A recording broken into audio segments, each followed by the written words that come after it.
turn the mic on. We will call the February 14th meeting of the West Ada Board of Trustees to order at 1800 hours. And the first order of business is Pledge of Allegiance. Ready? Begin. Pledge allegiance to the flag of the United States of America and to the republic for which it stands, one nation, under God, indivisible, with liberty and justice for all.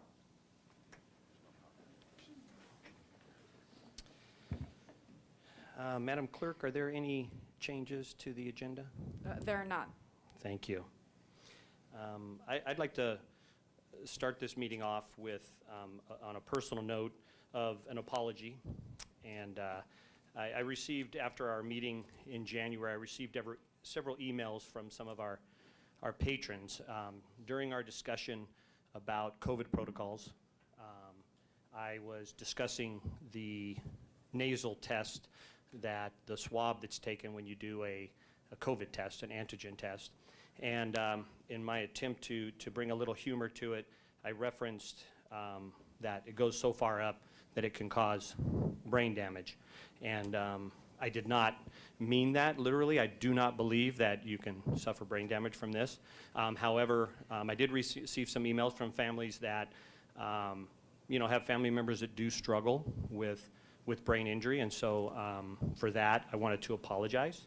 I did not mean any disrespect to any of our patrons or folks that are dealing with that, and so I hope you'll accept my apology, and thank you.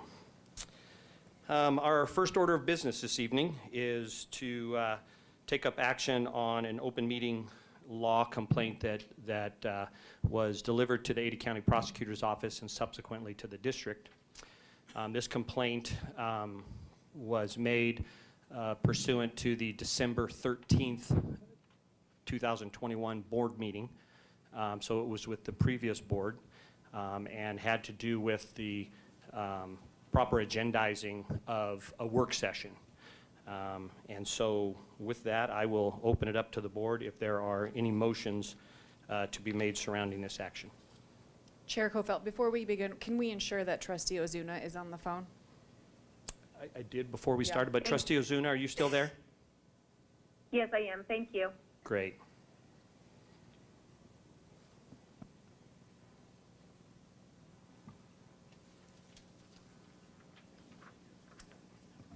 Trustee Frazier. All right. I move that pursuant to Idaho Code Section 74-2087, based on the receipt of an open meeting law complaint and for the sole purpose of transparency, the board acknowledge a perceived open meeting law violation, and the board accepts self-recognition of an open meeting law violation occurring December 10th, 2021. I further move that to cure any such violation, the board declares the action on the board procedures handbook null and void and of no effect at this time. Okay, we have a motion to self-declare an open meeting law violation and to declare the board procedures handbook null and void. Do we have a second? Second. Trustee Redford. We have a second. Is there any discussion? Trustee Johnson. Yeah, Mr. Chair, I just want to make sure that December 10th is the right date. I believe that meeting date was December 13th. Correct. Did I say the 10th? No, It's the, my the typo. motion says the 10th. Yeah. It's my error. So maybe just a correction to the motion. Would you like to make that correction, Trustee Frazier? I move that pursuant to Idaho Code Section 74-2087, based on the receipt of an open meeting law complaint and for the sole purpose of transparency, the board acknowledge a perceived open meeting law violation, and the board accepts self-recognition of an open meeting law violation occurring December 13th, 2021. I further move that to cure any such violation, the board declares the action on the board procedures handbook null and void and of no effect at this time. Okay, we have a correction on the motion to December 13th meeting. And do we have a second? Second. Great. Any further discussion? No? Seeing none? All in favor, say aye. Aye. Aye. Any opposed? Motion passes 5-0. A second part to that is, oh, never mind. Superintendent's update. Dr. Bubb. Chair Kofelt, trustees. Well, first of all, I just want to say thank you. Extremely excited to be able to spend Valentine's Day with everybody here. Thank you guys for giving up your Valentine's Day. My wife probably wouldn't agree with that sentiment, but I'm glad that we get to spend some time together. A couple updates that I have for you guys. We got some feedback based on the exposure letters and the decision on the exposure letters. And I know as part of the discussion, we had discussed this idea of could we provide an opportunity for people to opt into that process. And one of the things that we had a team of people look at is how could we do that? How can we make that possible for people that really had some concerns about this? And so moving forward, one of the things we will be sending out is the ability for some people to opt into this process. K through 5, it will not be a classroom specific, and K through 5 will be able to offer a grade specific and a school specific notification, meaning if you want to know at elementary, I don't want to curse any elementary schools, so at elementary school X in grade 3, there was a positive case, we can provide that. And grades 6 through 12, it's a little bit more difficult because they're moving from class to class and moving around, so that becomes more challenging, so we can offer a school specific exposure notification. I want to say thanks to a team of people who put their heads together to try to figure out how to get this done. I think when it was brought up during the discussion, I thought, oh my gosh, I don't know if we can really do that and not cause a ton of extra work on our staff. And so I just want to say thanks to Troy and his team for being able to help manage that. So thank you very much. We should have a survey that goes out to parents to be able to opt into that by the end of the week. The second piece that I said I would come back with is this endemic plan and kind of the ideas of what this is going to look like. I've asked all of our department heads from academics, operations, nursing, food and nutrition, custodial, and transportation to look at how we're going to operate in this scenario for the long term. Some people had asked, what does endemic look like? Endemic looks like very much what we act in flu and for those purposes. So really addressing quarantines, isolations, school visitors, symptom management, student attendance expectations. We will bring that forward. My hope is to bring that forward to the board February 28th. We will have that public will be able to testify on that both in person and online. We'll get that out to everybody. And really there's 2 decision points. Decision point number 1 being the plan itself. Are we happy with the plan? Do we want to take that back and alter it? And then decision point number 2, when does that go into effect? Does it go into effect? What are the parameters to make that go into effect? And that's what we'll be asking the board to look at. The next things I will talk about are just some celebrations. We had National School Counselor Week last week. I want to say thank you to Nikki. Nikki and I got to caravan across the district to celebrate what our counselors do each and every day. Got to hit all of our schools and just recognize the hard work that they put in every single day. I don't know that everybody knows what a school counselor does and the pieces they hold together, but it was nice to be able to recognize that. The next thing is I want to congratulate our Eagle High School dance team, state champions this last weekend at the Idaho Center, and then Rocky Mountain dance team for their academic state championship, and Centennial wrestling team for their academic state championship. So we are getting into girls basketball state championships coming up this weekend, and boys basketball districts are just around the corner. So it's an exciting time for our extracurriculars. I also was able to attend NNU. They had a conference down there, and we had the choir from Eagle High School, the band from Eagle High School, the choir from Centennial High School, and the band from Centennial High School all perform at the state conference. And it was great to see West Ada kids shining. They just did a tremendous job, so I want to mention that too. Thank you. Thank you, Dr. Bubb. Trustees, any questions for Dr. Bubb? Trustee Johnson. No questions. I just want to express my extreme gratitude to Troy and the team and all the folks who did all the work to figure out how to make things work for all of our parents in the district. Much appreciated, so thank you. Okay, thank you. Thank you, Dr. Bubb. And now we get the opportunity to spotlight. So, Dr. Bubb. Okay, this is the best part of the meeting. February is National Career Technical Education Month. Career Technical Education is most commonly referred to as CTE, Education We Love acronyms. The CTE programs in West Ada encompasses a variety of excellent and rigorous programs such as Certified Nursing Assistant, Computer Science, Diesel Technology, Fire Services, Pharmacy Technician, Welding, and so many more. We proudly offer these programs and pathways to all West Ada students.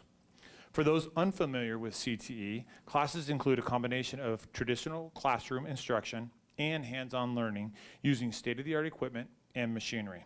The CTE programs and pathways offered are guided by curriculum that aligns with current industry standards, creating a competitive advantage for all West Ada students. CTE programs provide students with the opportunity to jumpstart their post-secondary education and requires the skills necessary to enter the workforce immediately out of high school. Many of these pathways even lead to industry certifications, post-secondary credits, and industry externships. Tonight, we have with us Stacy Lowe. There she is. She was hiding there. We have with us Stacy Lowe, Director of Career and Technical Education for West Ada, as well as some of our West Ada faculty and students to share how CTE has impacted their lives. As Stacy makes her way up here, we had open house last week, 2 nights of open house that I didn't highlight, but 2 nights of open house, one here and one at Meridian High School. It was tremendous to be able to see our teachers give up their time, come here to advocate for their programs. Parents were able to come in and see what is available. It was just great to see the amazing programs that we offer here within West Ada. Welcome, Ms. Lowe. Thank you. Good evening, Chairman Kofelt, trustees, and Superintendent Bubb. Thank you so much for having us here tonight to spotlight career and technical education. As Superintendent Bubb said, it is Career Technical Education Month, and we did kick it off by hosting 2 open houses. As he said, they were very well attended. We estimated we saw about 300 between parents and students at both open houses. We haven't done that format in many years, so it was our first time doing it. Lots of positive feedback, so we will continue to do that in the future. Great night. Lots of comments, lots of younger students and parents that attended. We targeted grades 5 through 11, and so it was nice to see those littles show up and get excited about what they can do when they get into middle school and high school. But tonight we're here to spotlight 2 of our instructors who were former West Ada students who now teach for us in CTE, Chloe Muthiora and Chloe Gebb. And we're also here to spotlight 2 of our CTE students, Bridget Mannion and Harmon Keep. Bridget is a Centennial High School student, and Harmon is an Eagle High School student. And Bridget is in our Education Assistant pathway, and Harmon is in our Collision Repair pathway. And they both are senior level capstone completers, meaning they have come through a 3 to 4 year program. And they both have completed an internship in the pathway. And they're both going to talk a little bit about that tonight. And Bridget is now employed by the West Ada School District in the afternoon as a paraprofessional at Joplin Elementary. So she's going to share that experience with you a little bit as well. So again, thank you so much for having us here tonight. We are so proud of our CTE instructors, students, and programs, and look forward to hearing from them tonight. Thank you, Ms. Lowe, representing Rocky Mountain High School, and I'm going to butcher this name, Chloe Muthiora. Close enough. Close enough. There it is. I love it. Thank you so much. Hello, good evening, members of the board. My name is Chloe Mothiora. I am the family consumer science teacher, or one of the family consumer science teachers at Rocky Mountain High School. My students just call me Miss Mo. It's easier. So I did, like Stacy said, I grew up here. I attended Silver Sage Elementary, Lake Hazel Middle School, and graduated from Mountain View High School. After finishing my degree in education, I was given the opportunity to return to the school district and was asked to student teach with Patty Berglund at Centennial High School, and then was hired on at Rocky Mountain full-time, and that was 3 years ago. Because today is Valentine's Day, I thought I would tell you guys about some things that I have loved and love now. As a student in CTE, I loved working with my hands. I loved teachers with visible passion. I loved learning new skills. I loved color. People that cared about me as a human being, the content I was learning, fabric, family, mine and the ones I was making along the way, teachers that were real and honest. I loved food. I loved being a member of FCCLA and being able to watch my progress grow as I worked. As a teacher in CTE, I love working with my hands. I love students with visible passion. I love learning new skills and then teaching them to my students. I love color. I love people that care about me as a human being, the content I teach, fabric, family, mine and the one I'm making along the way, students that are real and honest. I love food, being an advisor for FCCLA, and being able to watch my students' progress grow as they work. But if you've ever been in love, you know that love is not simply enough. For relationships to work, you have to have commitment. Sure, my content can be fun and exciting and even therapeutic sometimes, but it can also be frustrating and discouraging and hard. My students have to be willing to face failure and then try again. My students keep showing up, not just physically, but mentally and emotionally showing up to do the work. My students know that what we learn in the FCS classroom is important. It matters. They never have to ask me, why are we learning this? They know why. It's because we teach life skills. In CTE, we have the love, but we also have the commitment to prepare our students for the real world. Thank you.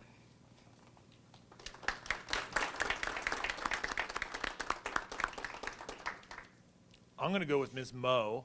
I like that, so thank you very much. We appreciate that. Next up, we have Chloe Gibbs, representing the Renaissance High School and the Culinary Arts Program.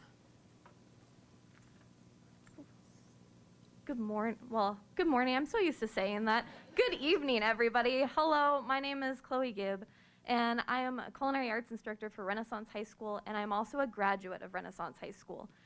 I never in a million years thought I would be standing here for one, or even being a teacher. When I began high school, my goal was to be a cardiologist, something within the medicinal field.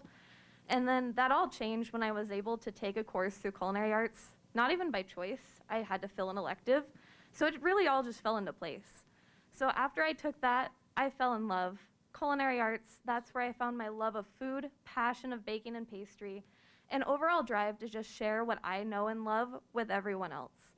So after being able to do all of that and continue through the culinary arts pathway, I ended in advanced culinary, where I competed for Family, Career, and Community Leaders of America, or FCCLA, which that really showed me how much I love to compete. So with that drive, I was able to go to nationals with my team and take a silver medal, and that earned me a scholarship to the Oregon Coast Culinary Institute.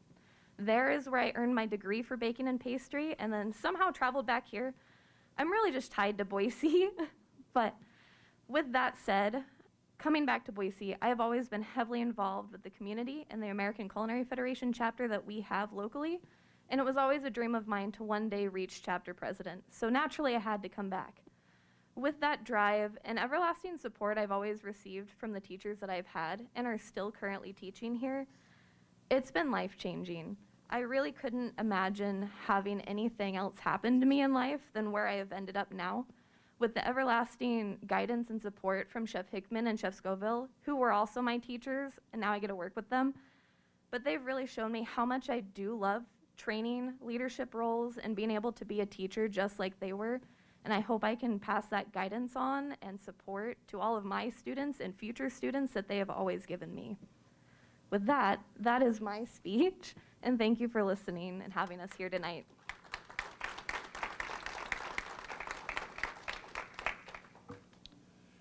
Thank you both for coming out, and I can't tell you how proud it makes us to know that we have West Ada kids that are coming back and making an impact, not just in our community, which is really important for me and for us, but right here in our district. That means a lot. So thank you guys for what you guys do for our kids. Representing Centennial High School, we have senior Bridget Mannion. Bridget is part of the Education Assistant Program, CTE program in West Ada. Bridget. Chairman, trustees, and Superintendent Bubb, thank you for having me. My name is Bridget Mannion. I am a senior at Centennial High School, and I have been part of the Education Assistant Program since my sophomore year. The first class I took was Parenting and Child Development, where I learned basic information about infants and children, and that was the sophomore year. Beginning of my junior year, I took education assistant class where I learned a broad range of elementary teaching strategies and philosophies as well. I was also put in an internship at Frontier Elementary School in a PBI classroom. For those of you who don't know what PBI is, it is a special education classroom that supports students with positive behavior interventions. Towards the end of my junior year, I was put in a semester-long internship through the advanced education assistant class at Eagle Hills Elementary School in a first grade classroom. I also received my first aid and CPR license and my paraprofessional license through that class, which was all paid for through Fast Forward funds. Now, in addition to my senior coursework this year, I have started a job at Joplin Elementary School as a paraprofessional. I work with teachers in their classrooms, basically as a teacher assistant, and I help take students out in groups and help with putting information and helping with that. So, which is also intertwined with a internship through the EdAssist program. So I leave school early and I go do that job. I aspire to be an elementary school teacher in the future, and the EdAssist program has helped me along the way by showing me what it looks like to be a great teacher and how I can achieve this.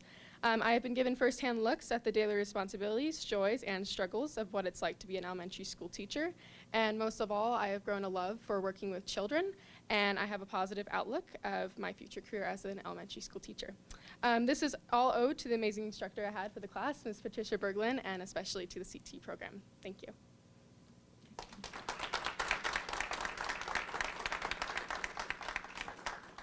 Bridget, I cannot wait to see you realize your dream and be an elementary school teacher here in West Ada. Finally, we have Harmon Keep. Harmon is a senior at Eagle High School and is in the CTE Collision Repair Program and just completed an internship with Treasure Valley Collision Center as part of his CTE pathway. Harmon, I believe you were last minute addition to tonight's agenda, filling in for a friend who had an emergency. Thank you so much for being here on short notice. Come on up.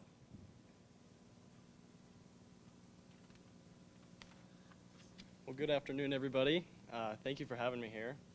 My name, as you guys know, Harmon Keep. I attend Eagle High as my home school. I've been attending the CTE program at Meridian High School since my sophomore year. I chose the welding and collision repair pathways because I was introduced to them at a very young age through a nonprofit, Rebuilding Generations. And so I have absolutely loved both classes, and they've both given me an amazing chance to increase my ability, my knowledge, and my experience in these fields.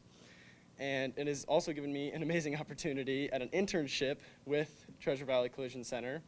And they gave me the best time ever of a real-life, hands-on, practical environment experience in a body shop with them. And so I plan to use the skill sets that I've learned throughout this entire program, through the 3 years that I've been in it, in my future and my hobbies and my occupation opportunities. And so I would 100% recommend any of these classes, this entire program, to anybody that's remotely interested in it, because it gave me the best chance to better myself, my friendships, my connections, and my own experience and knowledge throughout anything in this entire program. So, and I'm just here to thank you guys for that. So.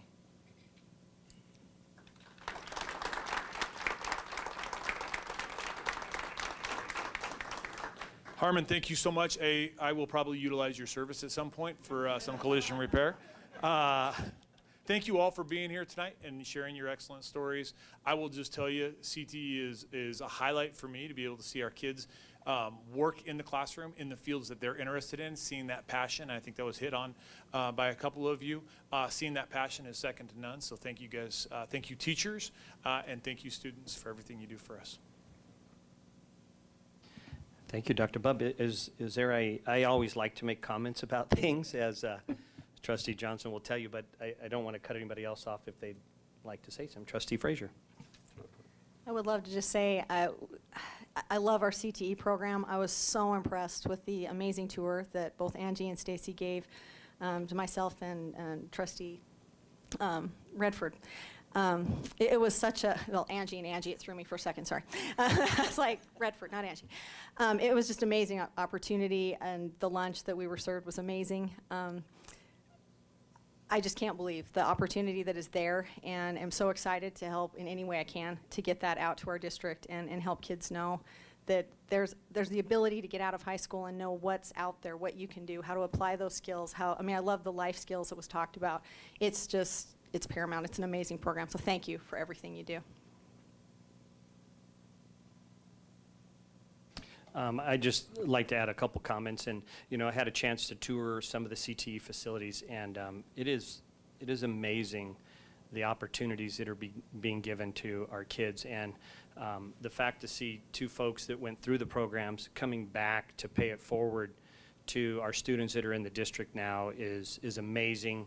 And I'm with Dr. Bub Harmon that I may need your services in the future. I'm not sure if we could get a card or something, but no, these opportunities are so tremendous. And, a lot of times we're asked about our school schedules and why can't we make our school schedule like this district or this district? And we're always looking at opportunities to adjust things. But one of the reasons is the CTE programs that we offer, that we give to our students don't allow us to necessarily do schedules like we have other school districts have. And I wouldn't trade the opportunities that we give our kids in these CTE programs for anything. So thank you, faculty, and for our students, and thank you for being here tonight. This is a little ad lib, but could we maybe get a picture with the speakers? Yeah, let's do it. Do you guys Great. mind coming up and we'll take a picture? Stacy, Angie, Amy.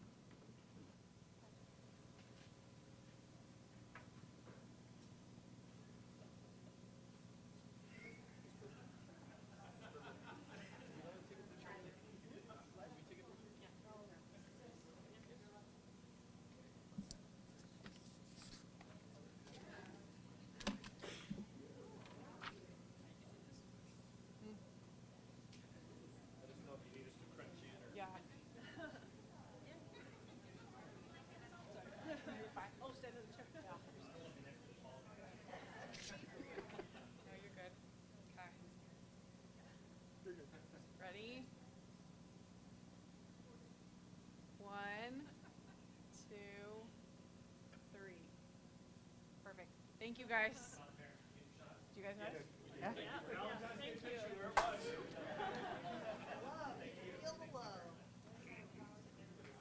You guys did awesome. Good job. Thank you.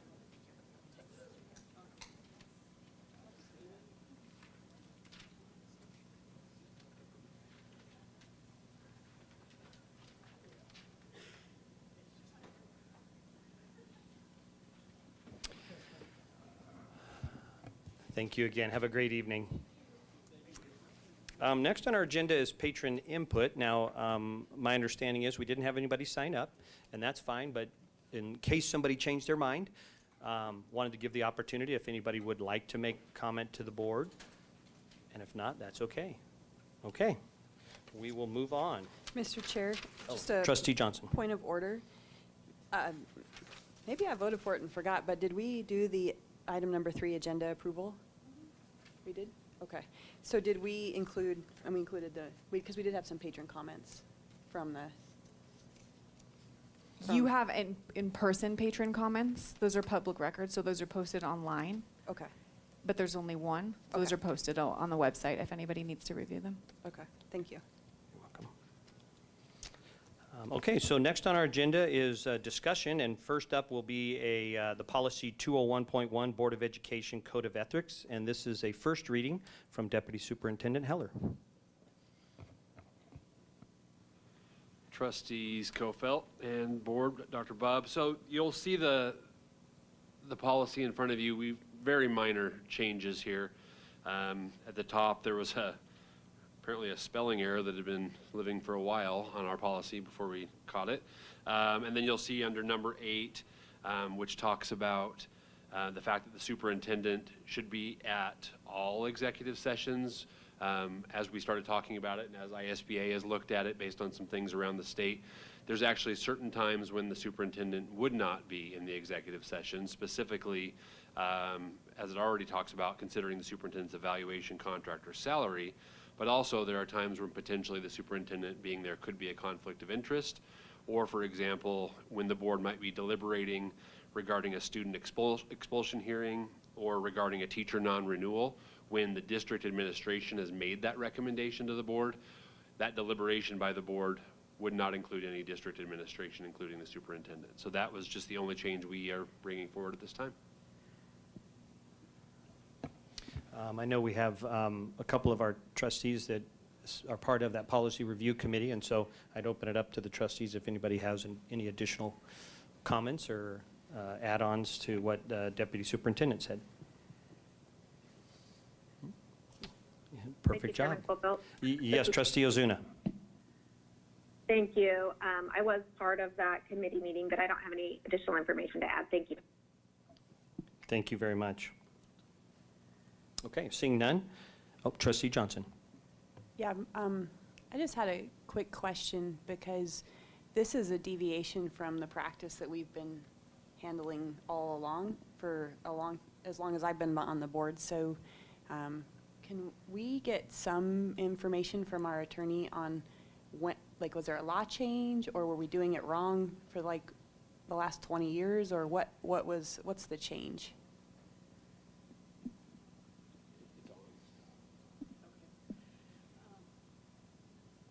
Mr. Chairman and Trustee Johnson, from what I understand, you as a district have been operating within the parameters of the law appropriately. It's just your policy did not reflect that. Any personnel hearing that you were conducting where there were deliberations and there were matters advanced by the administration, you were following this process and this protocol. It just was not something that was documented in the policy. Mr. Chairman, follow up. Trustee Ozuna, correct me if I'm wrong, but I believe we've had the superintendent in our executive sessions during teacher non-renewal and termination conversations, or Mr. Roberts can correct me, in the past.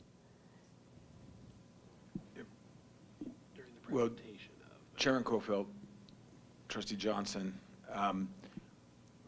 we to this point we have not had a hearing. This is not reflecting deliberation or a recommendation in executive session. This is really talking about when there is a hearing held regarding a decision on the contract or termination, and we have not had that kind of hearing in recent history. Trustee Johnson. Mr. Chairman, so let me just make sure then, because that makes sense to me. So our language says regarding a student expulsion hearing and or when a board deliberates regarding a teacher non-renewal or termination. I understand the hearing part, you're right, I haven't experienced a hearing, but the and or language when the board deliberates regarding a teacher non-renewal or termination makes me read it as that's potentially outside of a hearing. So maybe we could take a look at that language.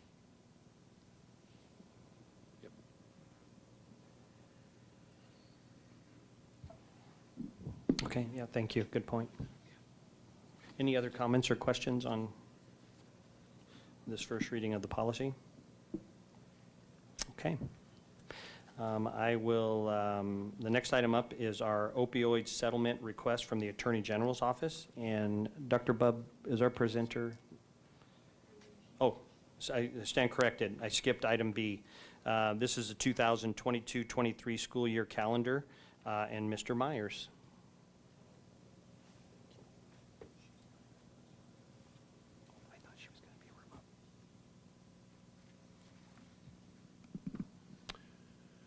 Good evening, Chair Cofield, Trustees, Superintendent Dr. Bubb. Per request, I am bringing a discussion up in regards to the 22-23 proposed student calendar. Again, this continues to be draft. As I do so, the reason for having this conversation is to help inform our patrons of the work that's been done up until this point, knowing that our school calendars are foundational to all of the operational and academic pieces that we have in place over the course of the school year. And so it deserves quite an amount of discussion and deserves some follow-up in regards to the process by which this was created and what comes before you again this evening. I do want to talk a little bit about the changes that took place per input on the work session on January 24th of this year. specifically with regard to the addition of spring parent-teacher conferences. Catch myself up here. There we go. With addition of a spring parent-teacher conference and returning that opportunity to our school calendar, and reflecting on the calendar and running it past some committees and input teams, the best date for that was February 17th. This is a Friday that backs itself up to a 3-day holiday that exists already in February. This conference day also allows for benchmark data to be available for our school teams so that those conversations around student progress toward our guaranteed and viable curriculum can be shared with parents at that time frame. It also follows the progress report communication structure that's new to us and something I'll touch base on here later on in the presentation. So that time frame, not only academically but operationally, makes a tremendous amount of sense and is most effective when we go to add a spring conference date that way. It also allows for some time frames for additional instruction, intervention, and enrichment for the remainder of the school year up and toward our last bank of benchmark testing at the very end of the year. In addition to that, academic leadership will be providing guidance for school administration, and that says MTSS teams.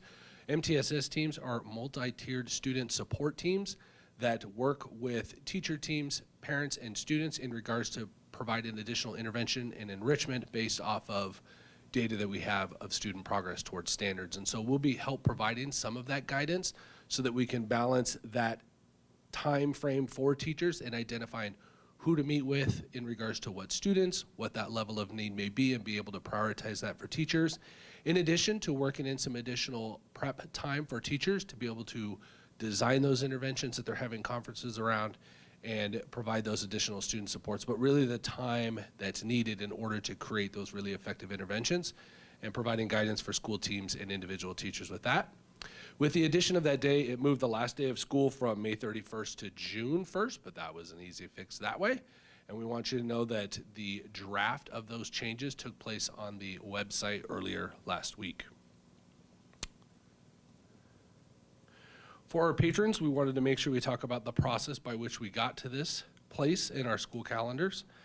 First of all, this is the 5th revision of this school calendar, and I bring that point up because really our focus when we took a look at this year's calendar in regards to prioritizing teaching and learning above all else. What can we do in our calendars that allow us operationally and academically to get the most time out of our school day for teaching and learning?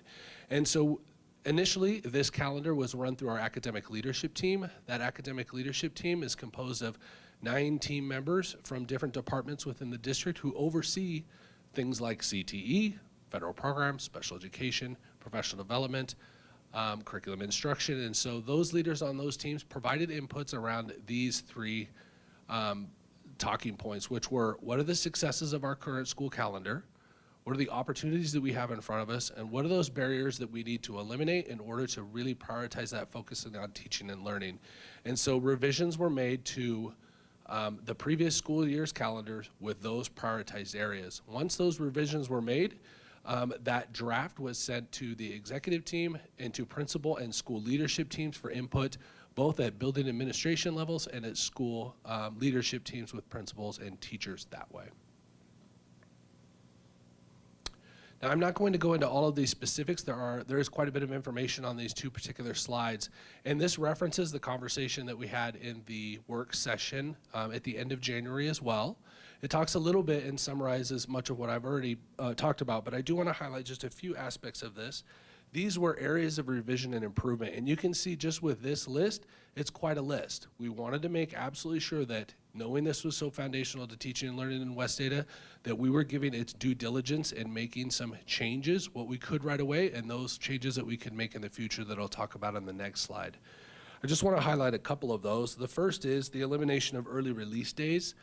This has much to do with the inefficiency of instructional minutes during that time frame when we release students early, but it also focuses that operational and academic alignment because of the transportation resource need that we have within West Ada and the problems that exist when you release multiple groups of students at the same time across the district. And so to use as many of those instructional days as full days of school and really wisely use the minutes that we have with students in school, we were able to do that. We also transitioned what we termed full day collaboration days to professional learning days. And there's very specific reason and purpose behind that. And we're going to continue to have conversations with that in regards to the amount of time dedicated to professional collaboration in teacher teams, professional development that's needed across the district in order to focus on those outcomes, and also to really clarify the need for teacher prep. There is a need for teacher prep time built within our calendar to do the good work that we're asking our great teachers to do within those teams and individually. And so we want to schedule that time in and provide such a level of clarity with that, that we know when the work's going to get done, when those decisions are being made as a team, and when we can provide the essential training in order to make that happen. We also made all attempts to have every West Ada school on the same calendar. We have had variations of calendars that exist between different school sites as a result sometimes of transportation needs, but also just of what happens within those school settings. And so we were able to get them all on the same page, on the same calendar. So essentially, if students are in school in West Ada, students are in school. If they're not, across the board in West Ada. And then lastly, the creation of it by being so efficient with our instructional minutes, we were able to create a teacher prep day between semesters in order to dedicate time for student reporting of teaching and learning through our grading practices, but also through our benchmarking practices and opportunities for collaborative teams to meet. And again, that spring parent-teacher conference opportunity we were able to add in as well. So next steps as we move forward, because we want to make sure that knowing this is so foundational that we continue to revise, reflect, and edit based on our areas of success, our areas of opportunity, and what barriers we need to eliminate. So one thing that we continue to explore is a first semester that ends before winter holiday break. And so in order to do that, there are a number of barriers, not anything we can't overcome, but barriers we need to address as we move forward. And so we are exploring different bell scheduling, different opportunities for transitions of students so that we can maintain our really effective instructional structures, much like CTE that was discussed, through a calendar that allows for that to happen with required minimum instructional minutes. And so we're working on that now.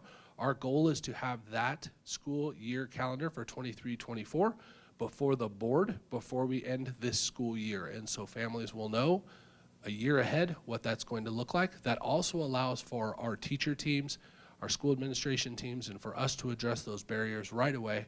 That will also provide us an opportunity for stakeholder input over the next couple of months, and we'll provide resources and opportunities for that for stakeholders to let us know their thoughts in regards to a school calendar that could possibly end before winter break. And again, that goal is to provide that draft to the board before the end of this school year.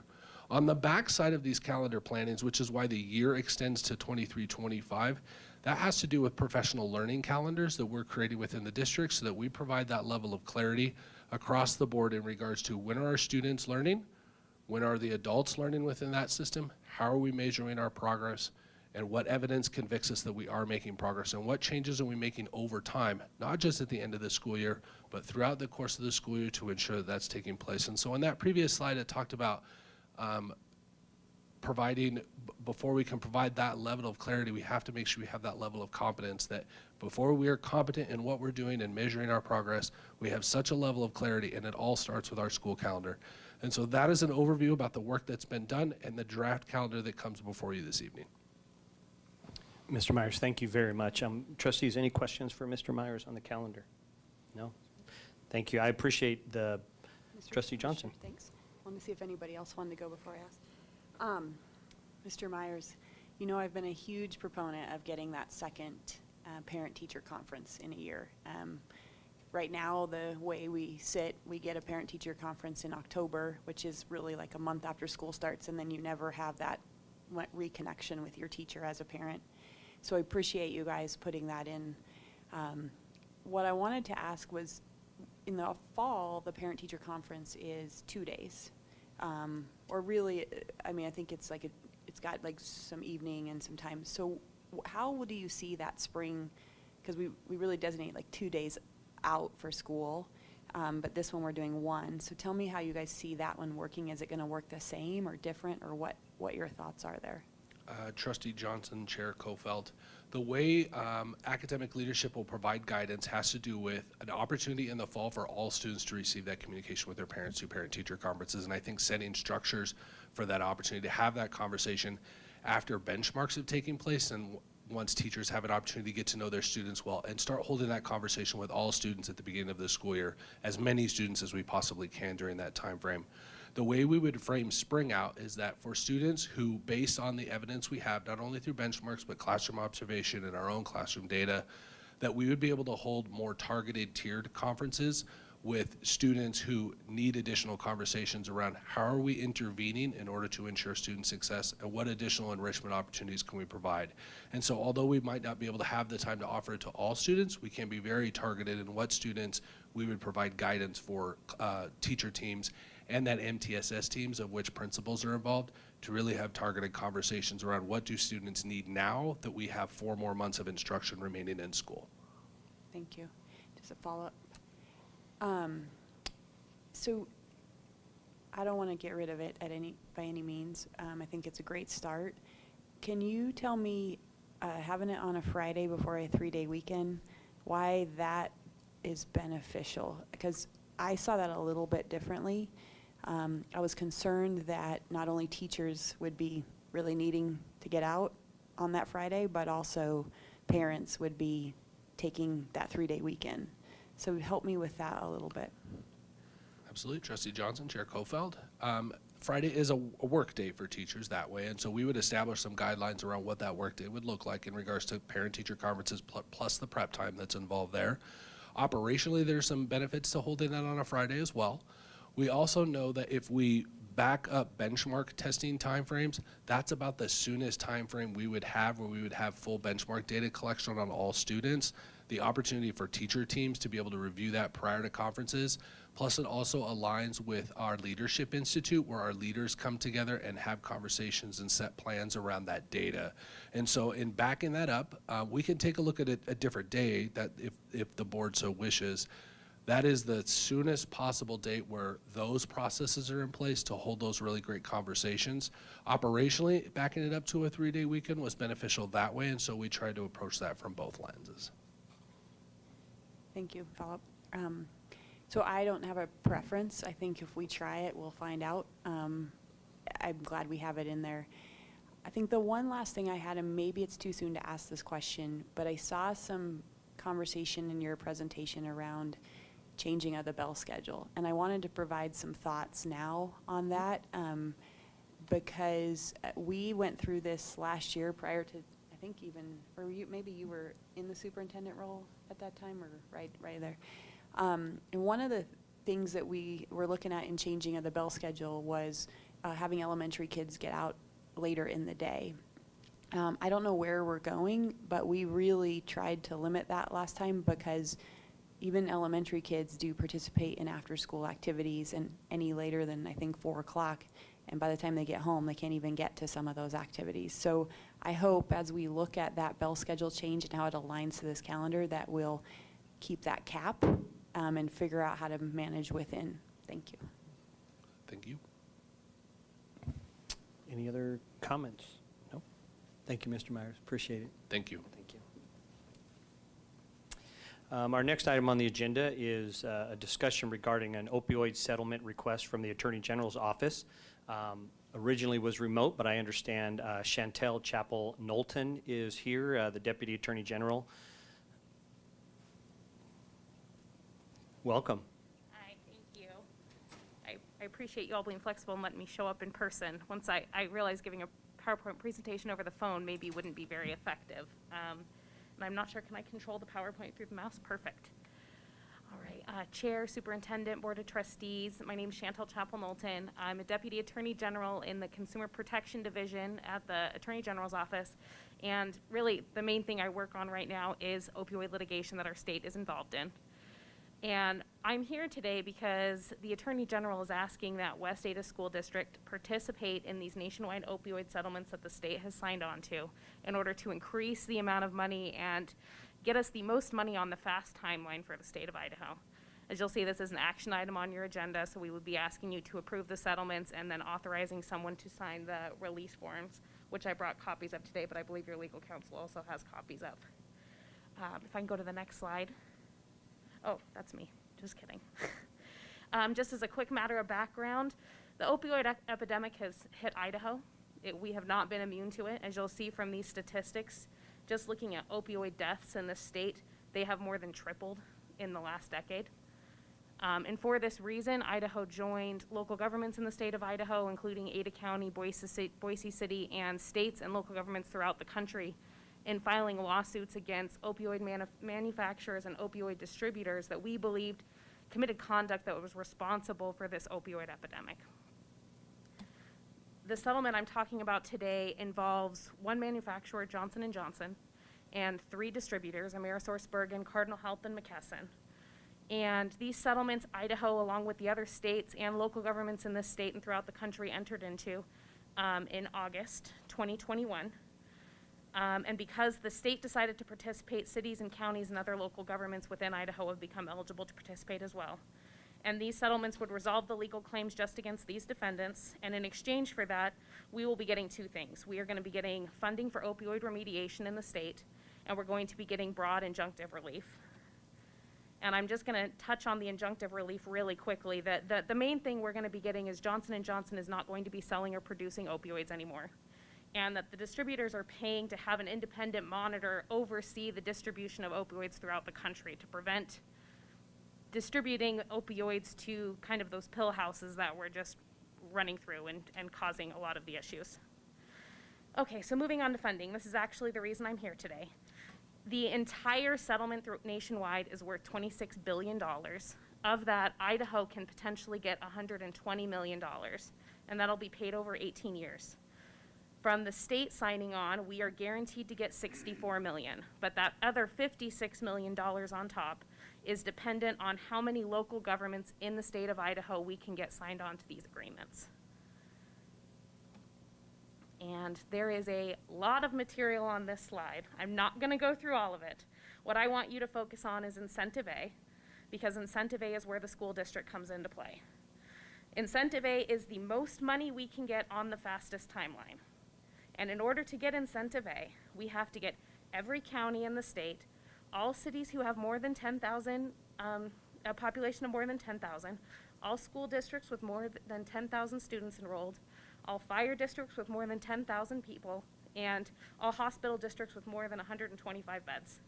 I can tell you, this has been my full-time job. It is a heavy lift, but the local governments in Idaho have been very supportive of this settlement. We have every county signed on. We have every city with more than 10,000. We have the 1 hospital district we need, and we have, of the 22 fire districts right now, we have 19 signed on. So all we need to sign on to get Incentive A is 3 fire districts, West Ada School District, and possibly Boise School District, because we're having a fight about whether they have 25,000 students or not. But if we get everyone signed on, we get the full $50 million for Incentive A. But I think for critically, what the school district helps us get that we don't just get from having all the counties and cities signed on is we get accelerated payments. So these payments are going to be over a period of 18 years for the full settlement. If we get everyone in Incentive A signed on, we get the first 5 years of payments from Johnson & Johnson in our first payment, which makes that first payment we would get in June of this year about 10 times bigger than it would be otherwise, which I think you all already know. The faster we get the money, the more we can do with it. It increases the present value of the settlement by a lot. And then the other $6 million is through Incentive D, which we'll see in 5 years. I'm not going to go into the details with that unless anyone really wants me to go into the details of that. Okay, so I'm sure the next question is going to be, what happens to the money when we get it? So we have the state of Idaho has entered into an agreement with all of the cities and counties and all of the public health districts in the state for how we're going to split the money. And the state's going to get 40% of the money. The cities and counties are going to get 40% of the money. And how that's split between them is actually a complicated formula, but you'll see this points to an Exhibit B. If you go to the Attorney General's website, you can see Exhibit B, and it gives you the percentage of how that's split up between cities and counties. And then 20% goes to the public health districts. What you will see on here is nowhere on here does it say school districts get money. And that's because the school district will not get any money directly from signing on to these settlements. What you will get is having more money, again, go to the states and counties and public health districts on a faster timeline by you signing on. The money that goes to the state is going to go to a statutorily created settlement fund called the State Opioid Directed Settlement Fund. All of the money that hits that fund has to be spent on opioid remediation projects. And how the legislature decides to spend that money is going to be determined by recommendations made by the Idaho Behavioral Health Council If you're not familiar with that also, this is linked through the PDF. If you have an electronic version of this as well, you can look through the Idaho Behavioral Health Council. And if there's no questions on that, this is just a brief summary of what are the kinds of projects that the money can be spent on. There's actually a really detailed list that's Exhibit A to our allocation agreement, but it really goes to three main topics. We can spend the money to address opioid misuse and abuse. We can spend money to treat or mitigate opioid use, mental health or related mental health disorders, or to mitigate the other effects of the opioid pandemic, which is really dealing with kind of the strain on our infrastructure that's been put in place because of the opioid pandemic in terms of our law enforcement being kind of the bigger one. And I could go through these individually if you want, but I think you all can read through these yourself if you like. Obviously, education and youth programs are part of the programs that funding is available for, and is something that the Behavioral Health Council will be considering when making recommendations to the legislature on how to spend funds. Let's see. Important dates. We're asking that we get releases signed from West Ada School District by April 1st, because that allows us to get the absolute soonest payment we can get, because Johnson & Johnson's first payment is July 1st. So if we get all of the releases we need by April 1st, we'll be able to get those accelerated payments on that first payment Johnson & Johnson makes. Beyond that, we're gonna see, after this year, we'll get a payment from Johnson & Johnson on July 1st, a payment from the distributors on April 1st, and we'll see payments annually July 15th of every year through the 18 years. And I think that's all I had. I would highly suggest, if you want some more information on this, you go to the Attorney General's website. We have the full copies of the settlements. It's about 700 pages long, so I don't know that anyone wants to read the whole thing. I might be the only person in the state of Idaho that's read the whole thing. We have this PowerPoint, all of the exhibits I've discussed, and also a list of all of the counties and cities and special districts that have signed on to participate. But I'm here, happy to answer any questions anyone has. Thank you. And trustees, any questions? Trustee Johnson. Thanks. I have a couple questions. Thank you, Ms. Knowlton, for being here. This sounds a lot like the Millennium Fund tobacco settlement from a number of years ago. I was lucky enough not to be here for that, but that is the reference that is the comparison I get a lot, yes. Just to provide a little bit of background, because I think it'll make my questions make a little more sense. I happened to work with the legislature when we created the Idaho Behavioral Health Council, so I'm very familiar with that. I think what I'm trying to figure out is when this settlement, and I wasn't here for the Millennium Fund creation, so when this settlement has been put into place, what was the consideration for actually passing through some of this funding to school districts like West Ada to be able to utilize this? I mean, we're a big part of dealing, just like law enforcement, with that opioid, with the opioid issues, and so I was wondering what the consideration was from the state level on actually passing some of that funding through. So in terms of having money directly go from the settlement, is that what you're talking about? Yeah, so in the agreement, is it Right. final, or what's the considerations that have been made already? Right, the agreement is final, and the main consideration is that the money is meant to be spent on opioid remediation. So giving it to general purpose local governments and health districts who have a specific purpose in remediating those kind of activities is what made sense to us. That again does not mean that no money would be available for school districts, that there may be expenditures that the legislature may choose to expend money on programs that impact school districts or allow for programs that can be implemented by school districts, but the legislature will be making that decision. Thank you. Maybe can you go back to a couple slides to what the money is supposed to be spent on? Oh, that's me. Follow up while she's doing that. Yeah. So I think I'm going to maybe attempt to ask the same question in a little bit different way. Why wasn't the school district pass-through part of something that we would agree to as a state? Because increasing access to mental health services for at-risk young people supporting school counselors. All of those things are areas where I could see major benefits to schools and young folks and follow these guidelines. So tell me why we didn't make that decision. Right. I think that the consideration is that the Behavioral Health Council and the legislature should make that decision about how much of the money that's going to the state should be directed to those types of programs. So that money is available for those types of programs, just the decision of whether or not to fund them is with the Behavioral Health Council and the legislature ultimately. Gotcha. Okay. I think, Mr. Chair, maybe I'd just say some comments on this.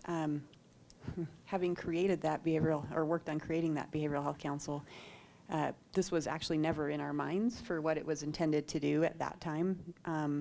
It's also not stacked full of front-end services for kids. So it's got a lot of folks from folks that do substance abuse services or work on substances and mental health at the state level. I think the State Department of Education is on it, but it doesn't have a lot of consideration. And frankly, I'll take some blame for that. I didn't know how it worked at the school level and how it could be used in that way. So I want the state to get some funding, but I'm kind of struggling with whether or not it'll actually have some impact for us. Thank you, Trustee Johnson. Any other questions from other trustees? I don't want to forget you, Trustee Ozuna. Any comments, or are you good? You know, what I would like to know, thank you, Chairman Kofelt. What I would like to know is what's the downside for us? Why wouldn't we do this? Go ahead. Thank you, Chairman. What we would be asking the school district to give up is any lawsuit that the school district might bring for opioid-related claims against Johnson & Johnson and these 3 distributors. So that is what you would be giving up by signing on to these settlements, the right to sue these folks for their contribution to the opioid epidemic in Idaho. Trustee Ozuna, does that answer your question? It does. It does. Thank you. Okay. Dr. Bubb. Chair Kofelt, I would just ask the board to consider, as we're looking through this, if we could have another 2 weeks. We've just heard it for the first time. I'd like to be able to reach out to some of our municipalities and ask them specifically what is their intention with those funds. If we could have a little bit of time to research that, that would be really helpful. So I know that puts it off a little bit. Looks like I think I saw an April 1st timeline there. Some conversations, and so we could provide that to the board as well, so we can have some expectations of what's going to happen with this would be really helpful. Trustee Johnson. Thank you, Mr. Chair. I would appreciate that. It would also be helpful to know what our opioid impact is in the school district, or if we know that or have that data, because if we're going to give up our ability to make some legal push, I'd like to know what we are giving up. Trustee Frazier. No, I agree. I would like a couple of weeks to look at that. I think that's an excellent idea. Okay, any additional questions for Ms. Chappell-Knowlton? Thank you very much. Thank you very much, and I'm happy to answer any questions. I know your legal counsel has my contact information. If you have any questions you would like me to answer, I'm happy to do so. Okay. Thank you. Yeah, and I'll just kind of piggyback briefly on to what my colleagues have said. And yeah, I'd like to know a bit more about what those that are directly going to be affecting us, what their plans are, and if there's a way for us to be kind of folded into that collaborative effort and determining what the rollout is with the funds. So yeah, I support holding off on that too. Okay, that leads us into our next action item, and there's 2 potential. The first one is Policy 201, which I think, based on our comments, there's some additional work that's going to come back. So unless I see any disagreement, I don't think we'll be taking action on that. And then based on our discussion just now, I don't foresee us taking any action on the settlement request either, and we'll bring that back up at our next meeting. Okay. Next item is our consent agenda, and I will open the floor for a motion.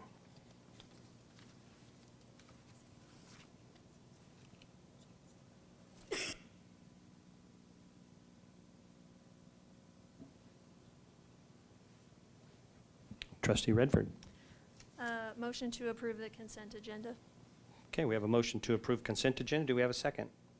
Trustee Frazier. Second. Okay, and we have a second. Any discussion? Okay, all in favor, say aye. Aye. Aye. Okay, motion passes 5-0. Okay, next is our work session, and Ms. Marcy Horner, who is the West Ada Planning and Development Administrator, is going to be sharing the student generation rate data analysis. And as she comes up, a little bit of a lead-in that I'll give for this is the presentation that she is giving this evening is really around the data, how we get it, how it's utilized. There will be a separate work session where we get into taking that data and discussing its impact on infrastructure, where those schools and things need to go. So you probably will not see a lot of discussion on that this evening. This is really just going to show us how the data is collected, how it's used from that standpoint. So, Ms. Horner.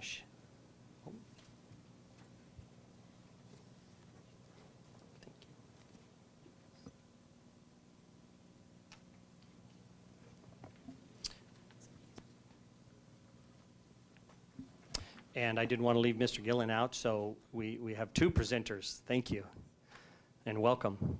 Chairman and trustees, I'm going to start. I'll be fast, and then the amazing Marcy will take over.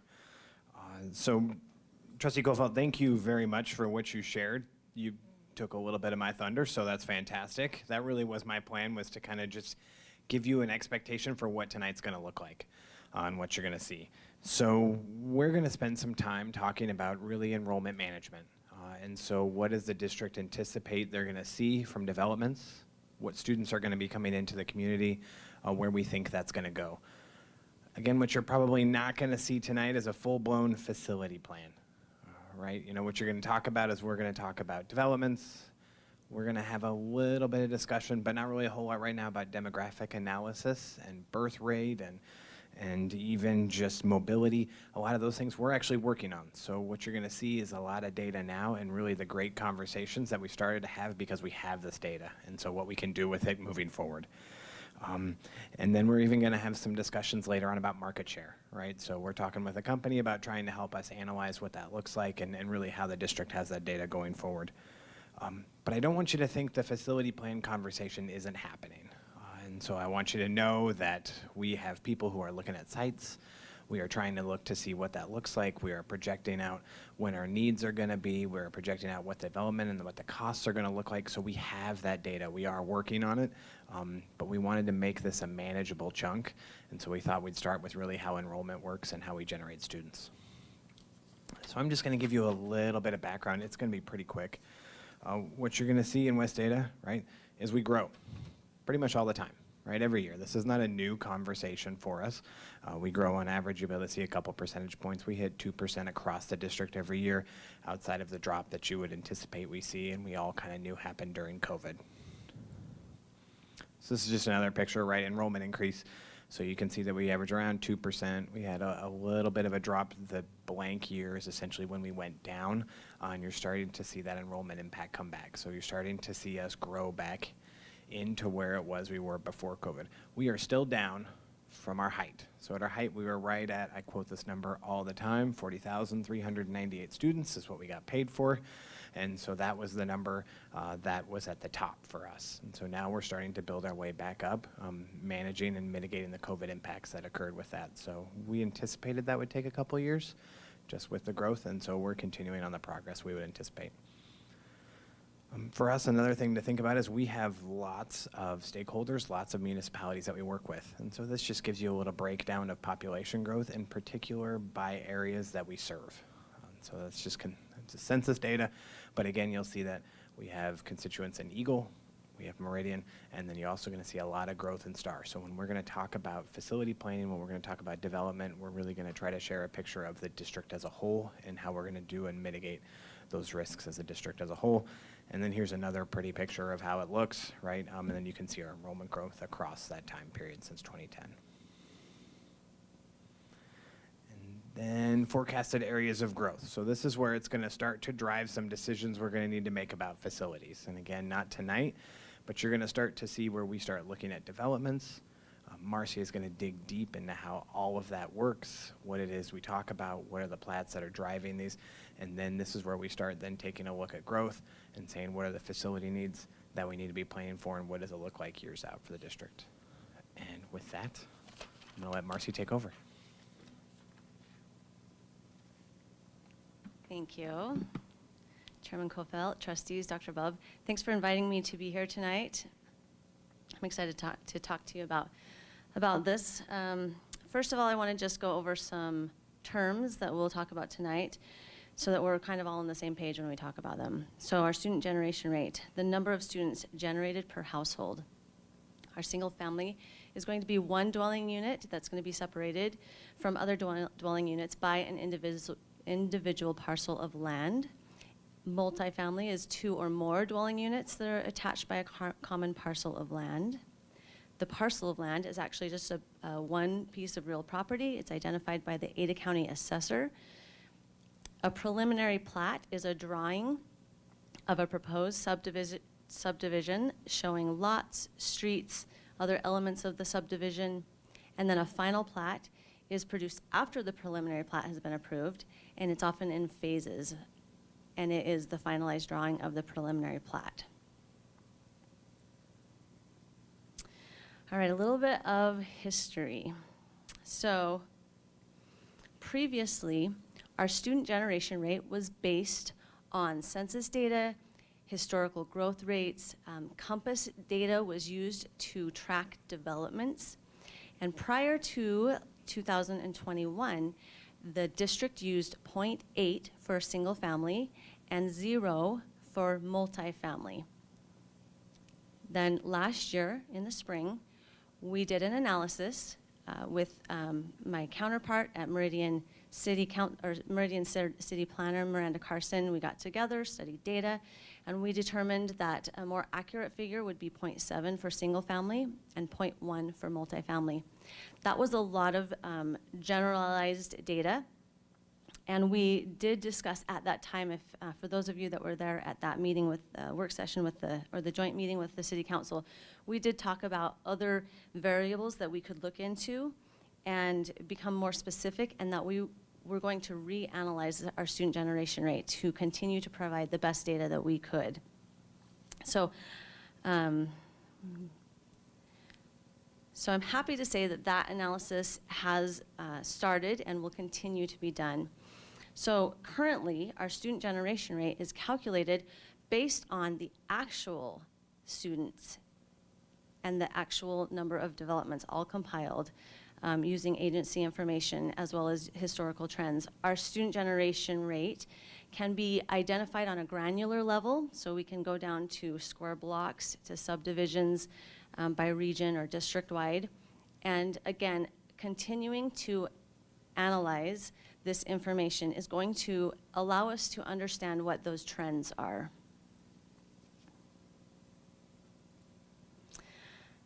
So this discussion is, I think, in part because we collect this data, we analyze this data because this is data that we need and we want to use internally. But we're also sharing this data with our agencies that are making decisions on developments.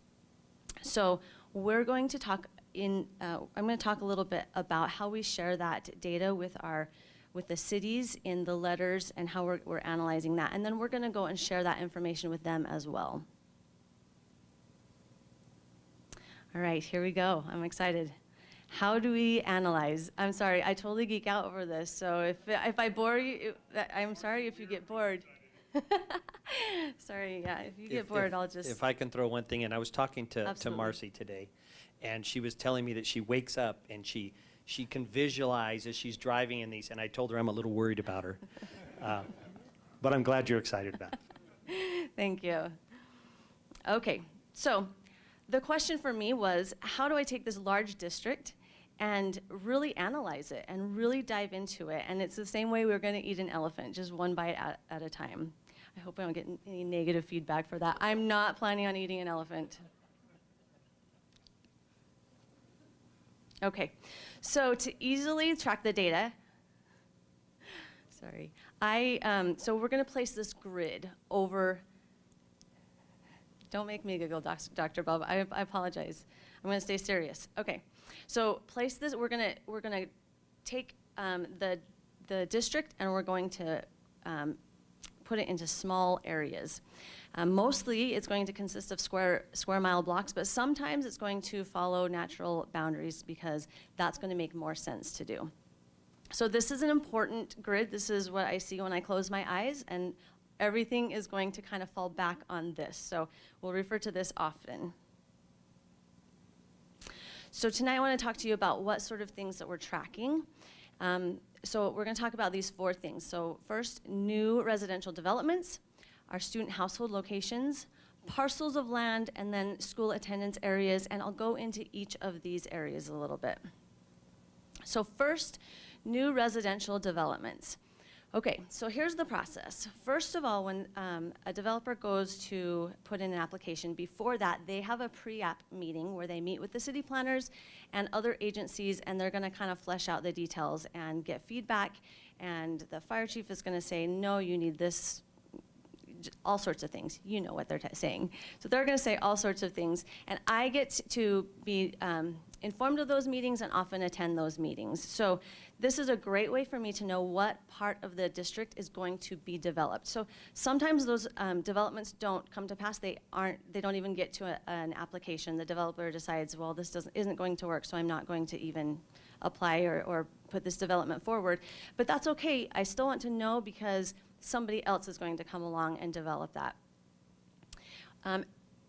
Once they do put an application forward, I get a transmittal from the city planners that say, here's the hearing date, these are the number of lots, and this is what the exact preliminary plat is going to look like. And then it goes to planning and zoning, and then it goes to city council, and I follow those meetings regularly so that I can tell if those preliminary plats have been approved, or those developments and new subdivisions have been approved. And then time goes by, and they now bring forward a final plat. So now again, this is usually a phase. Sometimes if it's a small development, it's the entire thing, but it can be a phase. It's also on the consent agenda of these meetings usually, so I follow those meetings and know when those have been approved. Now, the last part is kind of has been, I'm assuming it's been a little bit forgotten. But once these final plats have been approved, there's this phase between the approval of the final plat and now they're in development phase.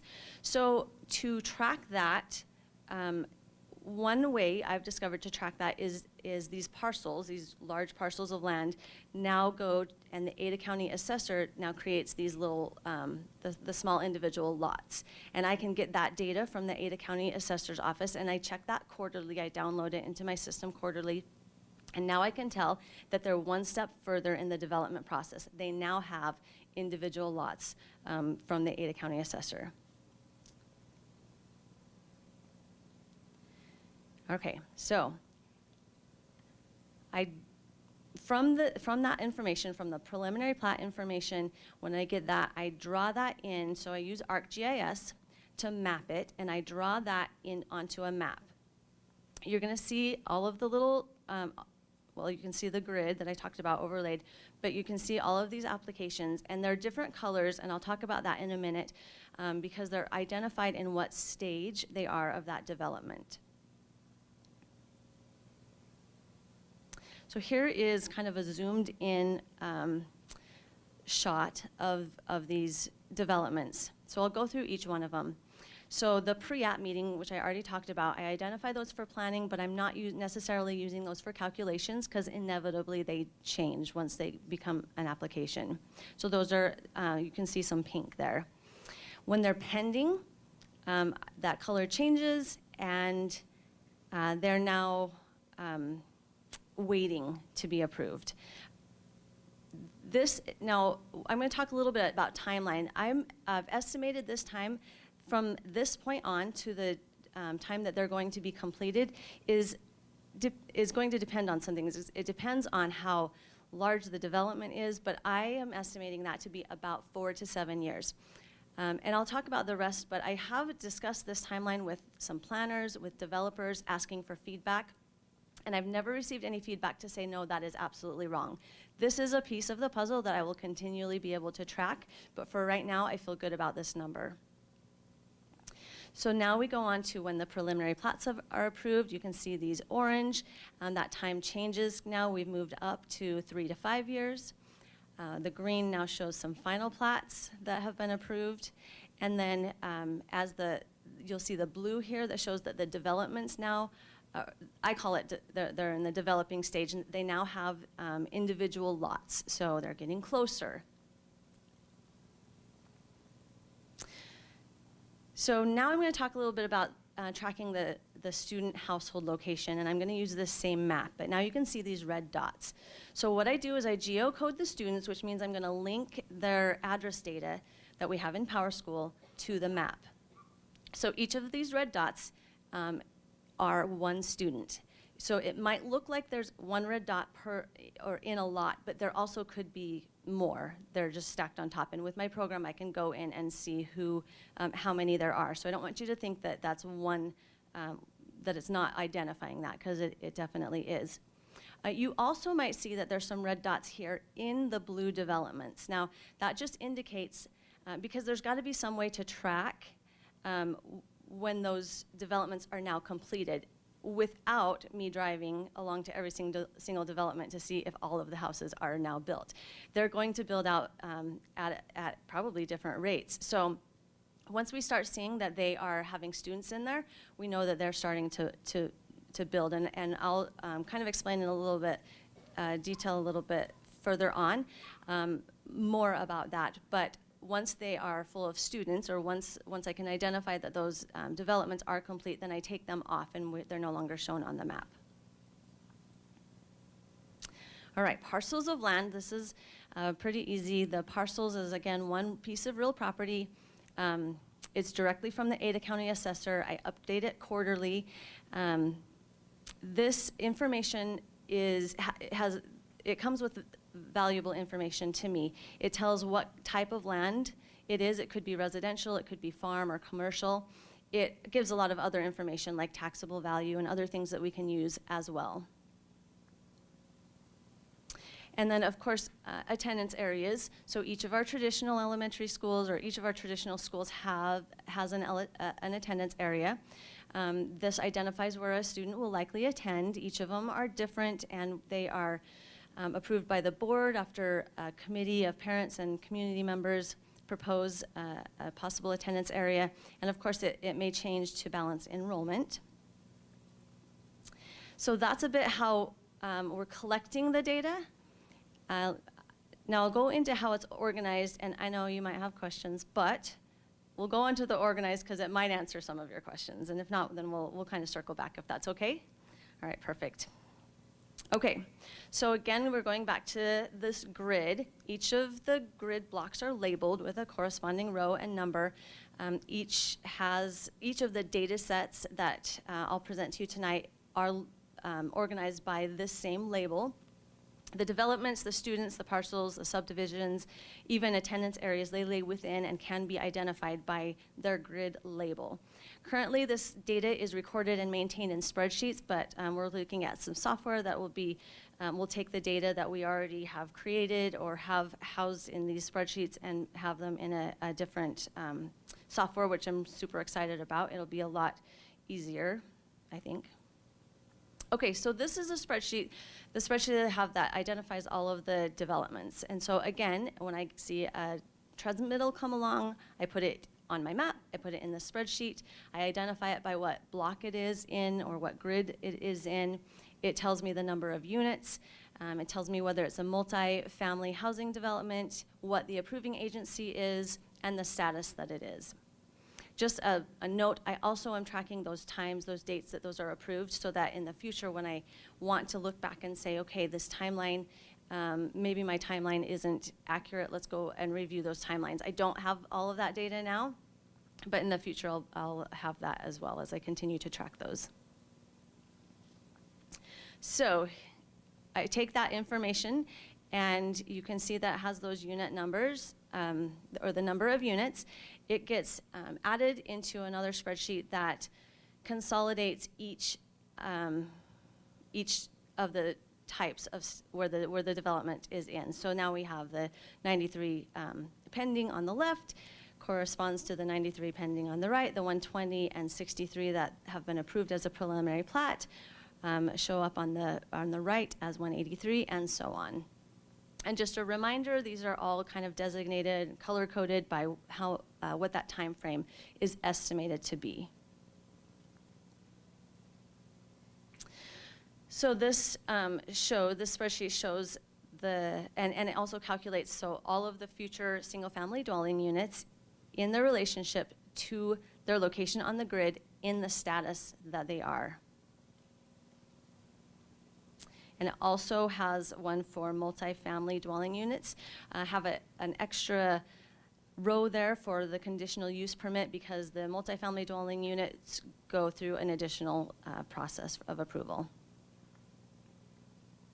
All right, so I'm going to move on then from the development and talk again about the student household information. So again, in this spreadsheet, we have each grid, and we can count in each of these grids, we can count the students by grade level. So we know how many elementary, middle school, and high school students, and the total students are in each block of the grid. This is important. I'm going to get back to this, but just remember this because it's important. Okay, now parcels of land in each, again, by the grid, we can count up the parcels of land. And I do this for multifamily as well, but just as I think there's been some questions about this. So I am using the Ada County Assessor data, and I'm counting those parcels of land that have a residence type or a property type of residence. Now, I say that because there's a point in time that they're in that developed stage where I have them blue, but not all of them are built. So I believe Miranda Carson at the city or other people can and are pulling building permits, and that's their way of tracking it. My way of tracking it is to say that this is designated by Ada County Assessor as a residence as opposed to land. So if it hasn't been built, it's still designated as land.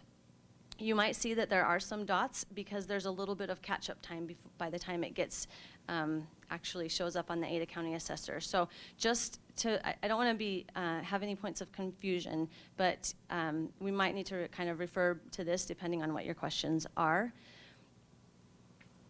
But I'm going to move on. I don't see glazed eyes yet, so, but okay. All right, and then again, each attendance area can be identified by these groups of blocks. And the data in each of these blocks is used to determine an appropriate attendance area for the school. And just a note that, I mean, it can't be easy, right? We can't just have it by block. So sometimes those attendance areas do go through a block. So I do make adjustments for that. All right, so that's how it's collected and organized. And I'm going to go on to analyze. Is there any questions about how it's collected and organized yet? Okay, good. I'm not going to give you much time to think about it. We're going to move right on. Okay, so how is this analyzed? Because I know we really want to get to the end. So we take those four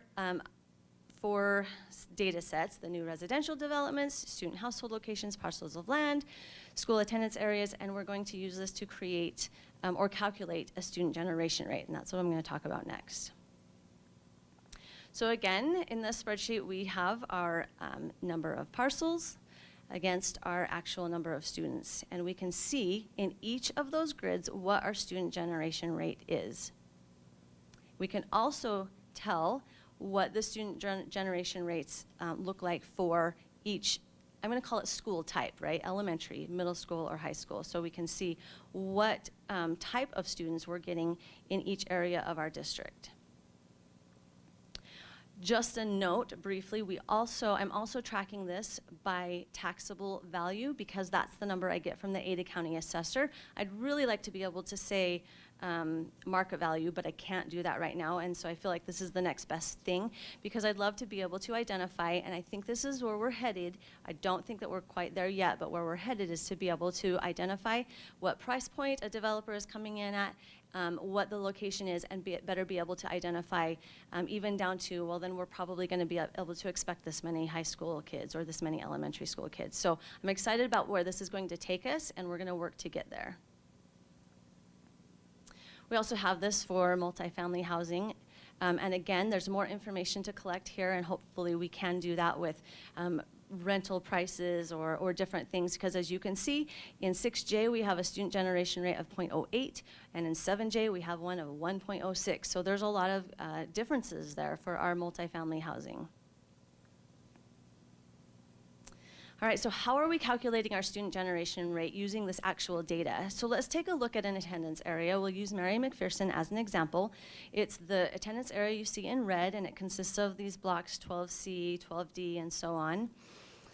Now on the right, you're going to see the grid labels with the parcels and the total student information and our student generation rate as it corresponds to those areas of the grid. You'll also see, so in Mary McPherson, you can see that the average student generation rate for Mary McPherson attendance area is 0.49. Again, attendance areas are a really good way to identify these because it's really what we know. It's what we live by, right? Or at least I do. So 0.49, but we can also say in the Mary McPherson elementary attendance area, we typically get 0.22 elementary students, 0.16 high school students. This is what we're going to use to be able to project that future enrollment, because we're going to assume that it's going to remain the same for now as we continue to get this data and reanalyze it every year. We are going to be able to see if there's trends. We're going to be able to see if we missed something and say, well, wow, we thought we were going to get this many students, but we actually have this many students. So what did we miss? What do we need to correct? So this is a work in progress. I am really pleased with what we have, but acknowledge that we are still we're still working on it, and I think that's good. All right, so now we're going to get to how we're going to project this future enrollment, which is the big question, right? So again, we're going to use Mary McPherson Elementary attendance area as an example, and over on the left, what I showed you before is in that attendance area, what do the numbers look like for those preliminary plats, those final plats, the development stages, and even those pending. And you can see just here by the box that's highlighted in yellow, the 13E corresponds to the 13E on the left. That top one is the single family dwelling units, and then the lower one is the multifamily dwelling units. And again, we can do this for every grid in the district. Just a brief note that, as I said, sometimes they're not even lines, and the attendance area cuts through the middle of a grid, so we just take that into account and subtract out any of those that are in that calculation that shouldn't be, so that we get an accurate representation of that actual attendance area. And then with that, with those combination of those spreadsheets and that analysis, bingo, we have the total number of approved preliminary plats, final plats, and developments. So in this example, we have 2,676 single-family lots that have already been approved in the Mary McPherson Elementary attendance area, and 26 multifamily lots that have been approved in the Mary McPherson attendance area, and that sounds like a lot. I want you to keep in mind that that is across that time frame that we have of that 4 to 7 years, okay? And those that are in pending, those also might be, they might be denied, they might be continued, so there's a lot to work with that time frame.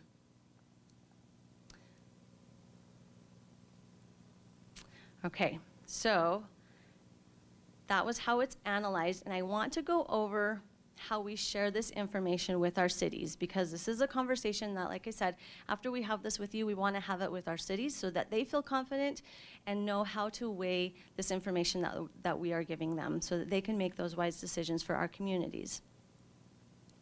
So as I said, we send them letters for each of their developments, and this has been a work in progress since before I started this job and continues. I think I've changed my way. I've sent the letters several times as I try to increase the information that I send. It is a challenge to take all of this information that you've seen here and put it in a letter. And so I'm grateful for that communication piece that happens with our city planners, and I'm always open to that, as well as those developers, so that they can understand exactly where we are coming from with this information. So I kind of showed you how we come up with calculating our future students using the student generation rates of the area. So what I'm specifically taking is I'm looking at that specific area. So I'm assuming if we're in a square mile and a new development comes in, I'm going to be assuming that we're going to get the same student generation rate in that square mile.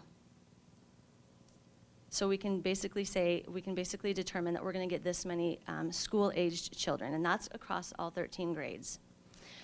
Then we identify what schools are going to be impacted. First of all, also in the heading of the letter, I'm making sure to identify that this is based on the current information, the current attendance area, because whatever changes now changes this information. Okay, so I'm identifying what schools are impacted by the developments, what the current school information is, and this is at the time that I send the letter, so I'm using the enrollment data at the time, as well as the building capacity, and then again the approved lots per attendance area, that's that number that I just showed you, as well as the approved multifamily. So approved lots are those preliminary plats and those final plats that have been approved, and then the multifamily, obviously the multifamily units, and then the projected future students by what is approved per attendance area. So I'll just talk about this for a minute. I had kind of gone into more detail in a slide that I used for the planner, so I'll just kind of explain this. I think you'll get the gist of it. So what I do is I take the attendance area for the elementary school, the middle school, and the high school separately, because that's what we're talking about. We're talking about the attendance areas. That's the information that we have at an average of those, and I think that those give us a good idea of what we're going to have, of what we're going to produce or generate, the students that are going to generate. So I'm going to take for this example, the elementary attendance area of Hillsdale. I'm going to look at the student generation rate for Hillsdale, and then I'm specifically going to look at the elementary students that we're generating for Hillsdale. And again, do the same thing for Lake Hazel Middle School, and the specific average students that we're generating for Lake Hazel Middle School, and again, the same for Mountain View High School. And then I'm going to use those specific student generation rates, assuming that the approved lots are going to fit into those calculations, and I'm going to identify how many projected students that we're going to get from what is already approved. So then, with that, now there are some assumptions there. We're assuming that our student generation rates remain the same. We're assuming that the developments will continue to build out as projected, and all these things can change and do. Our developments right now are building out slower than they were because of the supplies. The capacities, we're assuming that those are going to be the same at the time that these developments are completed. Now, we know that they're not, but we have to come up with something. So we're coming up with this snapshot that is happening right now, knowing that there's going to be some changes and that we will accommodate those changes. But we want to make sure that that these agencies have information that they can base decisions on. So this explains the impact that the development could have based on current schools, current attendance areas, the programs in the schools, the enrollment, and the capacity. And then what we're going to tell them is we're going to tell them that there are some things that we might need to do to meet additional needs of our students. So for example, in this letter, we're saying, by the way, when these developments build out, which could be in 7 years, these schools are going to be full. But in the meantime, we acknowledge that we're not trying to approve developments or deny developments. We are not a deciding factor there. We just want to provide information. So this is very important to us. So we're telling them that regardless, we are going to educate the kids.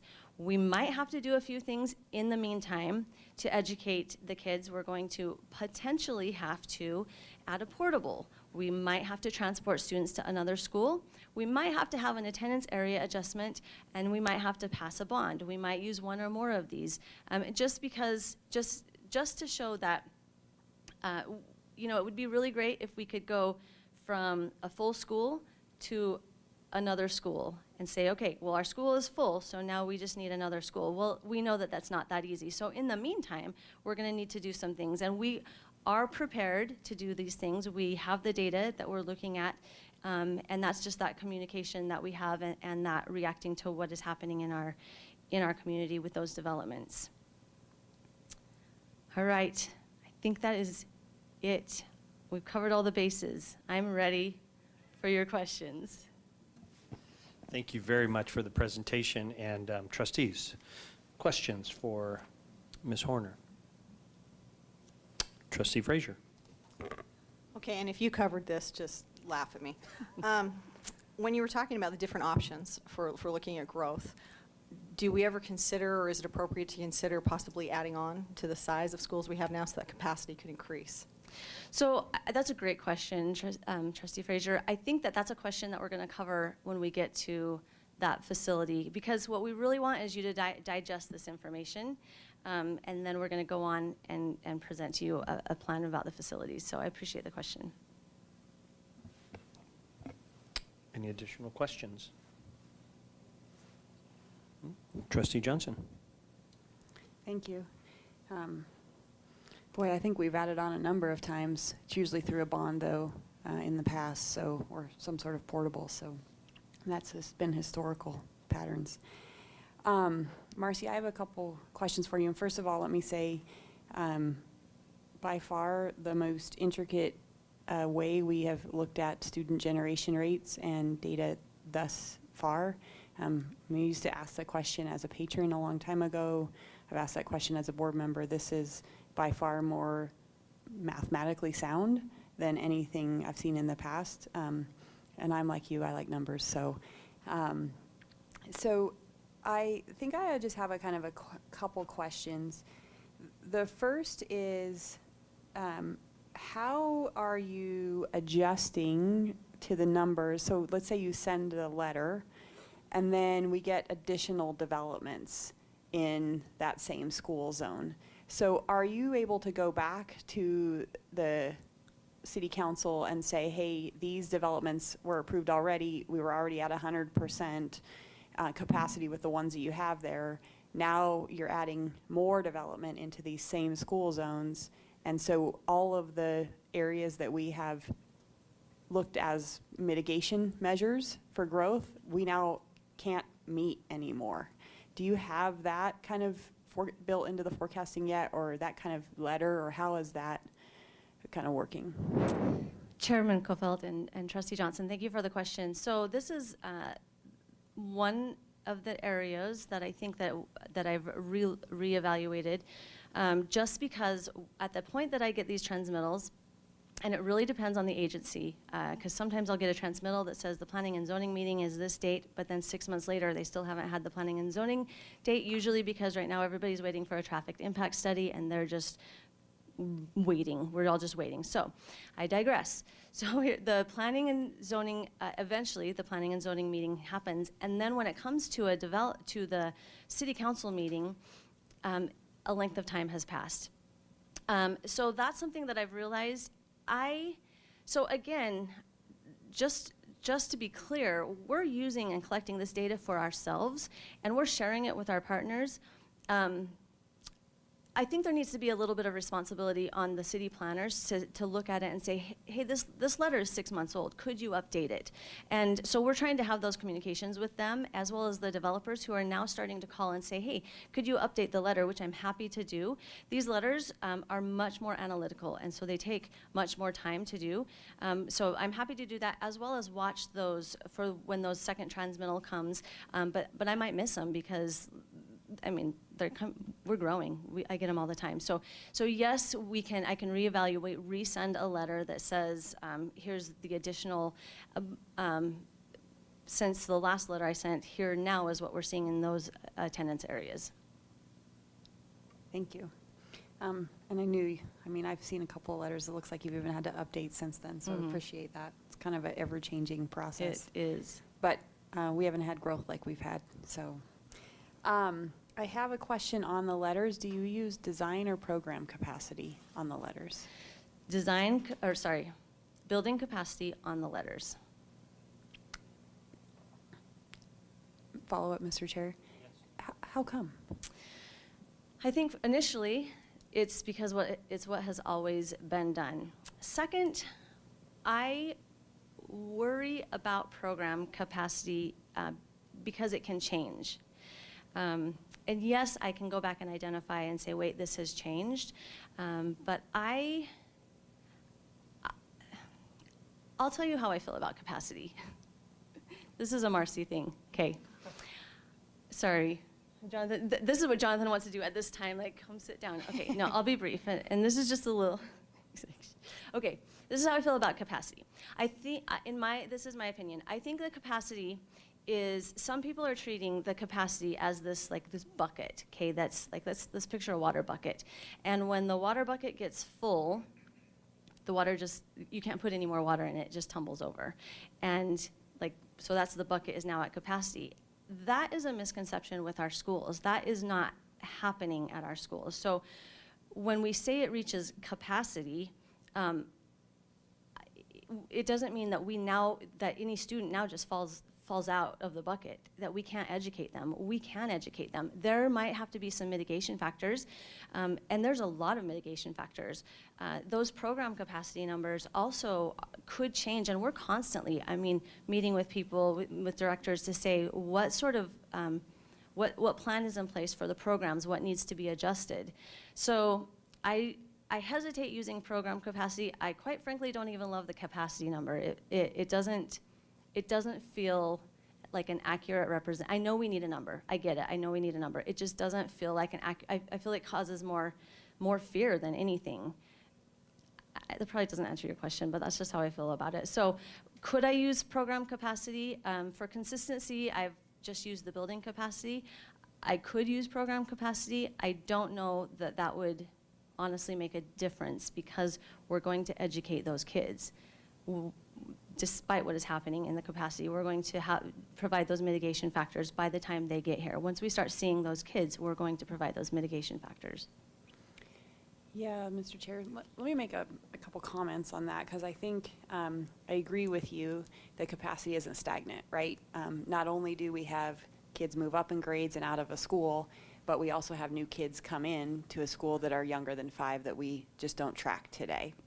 So capacity isn't stagnant. That's why the forecasting and the constant change and really building out a model is so important. I think, to me, I don't know about everybody else, because we haven't had that discussion.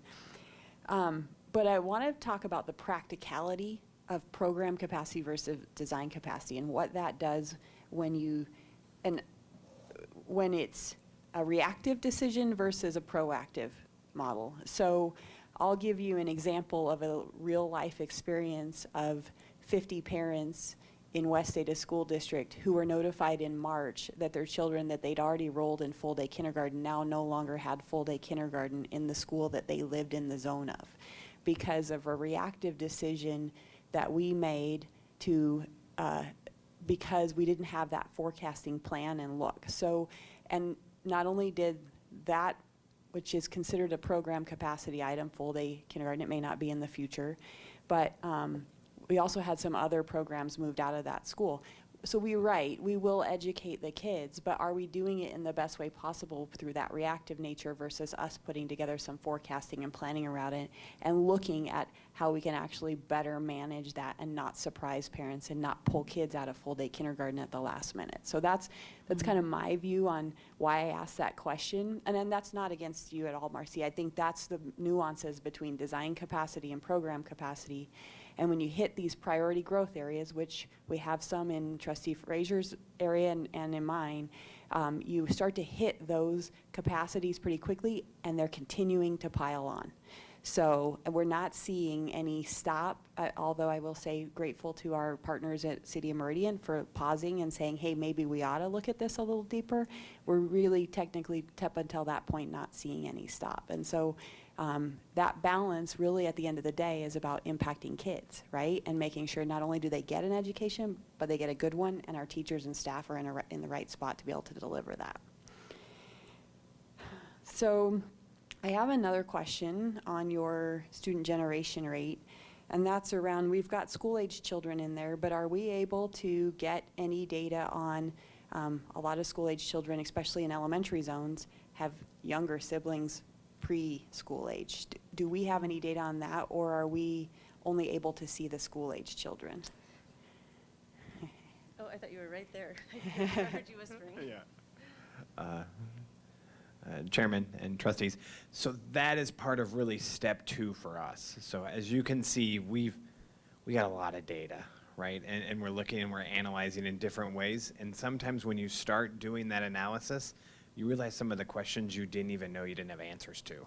And so that's where we're going to work with Davis Demographics. So specifically, we've been visiting with them about what a contract looks like and how they kind of work through birth rate information, mobility information, specifically those two, and then again, market share, which is really a whole nother question for us. I don't know if you noticed on the letters, it talked a little about, hey, there's other educational organizations, there's other options, and what does that do for us as a district, and how does it affect how our students look? And so that's really step 2 for us. And so that's gonna take a little while. We don't have it today. But I think what you're going to find is once we get it, which I'm hopeful will be soon, but I'm going to say soon is in like 90 days, and I haven't actually had that conversation with him yet, so I might be promising something that's going to take a little longer to get. But then we're going to start utilizing that data and building it in. So as we continue to grow this model, now we're going to start capturing these data points, and we're going to start saying, what does it look like this? How does it look like this? How is birth rates going to affect? If they're dropping, what does that mean for our kindergarten enrollments 5 years from now? And so eventually we're going to get to this picture where we're going to be able to answer all of those questions all along the way and all the time. Right now we're just kind of in the infancy. We're starting to walk, not ready to run yet. Gotcha. Thank you. Thank you, Mr. Chair. Follow up.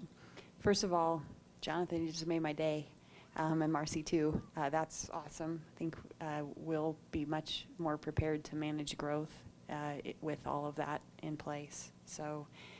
As you do that, I'd ask that you look at one other thing. Right now, and I put Marcy in quotes on this because I wanted to make sure I had it right, we assume that the student generation rate's going to remain the same. And when I looked at the data, and I did get into that full page that had all the data by the different market values, or taxable values, I guess is what we call them, you can see that as a subdivision is being built out, just the way we're calculating it, that student generation rate typically actually does grow, because just by the law of numbers, right? That, you know, as you build it out, the higher you start to see the number of students come in there, it creates a different percentage. So as we do some of that forecasting and looking at data for future, I'd ask us to look at if we can actually, for subdivisions that aren't fully built out, and maybe even for some that have been there for longer than 10 or 13 years, I think is the typical timeline we've used, to look at maybe some forecasting on those generation rates out for some 2 or 3 years out. Because when we start to get 2,700 or, you know, I mean, some of those areas are going to add another 1,800 in the next couple months. When we start to get some of those areas like that and we use that lower student generation rate, I think we're under-calculating what our actual growth and student need is in that area. Chair and trustees, yes, that is exactly what we want to do.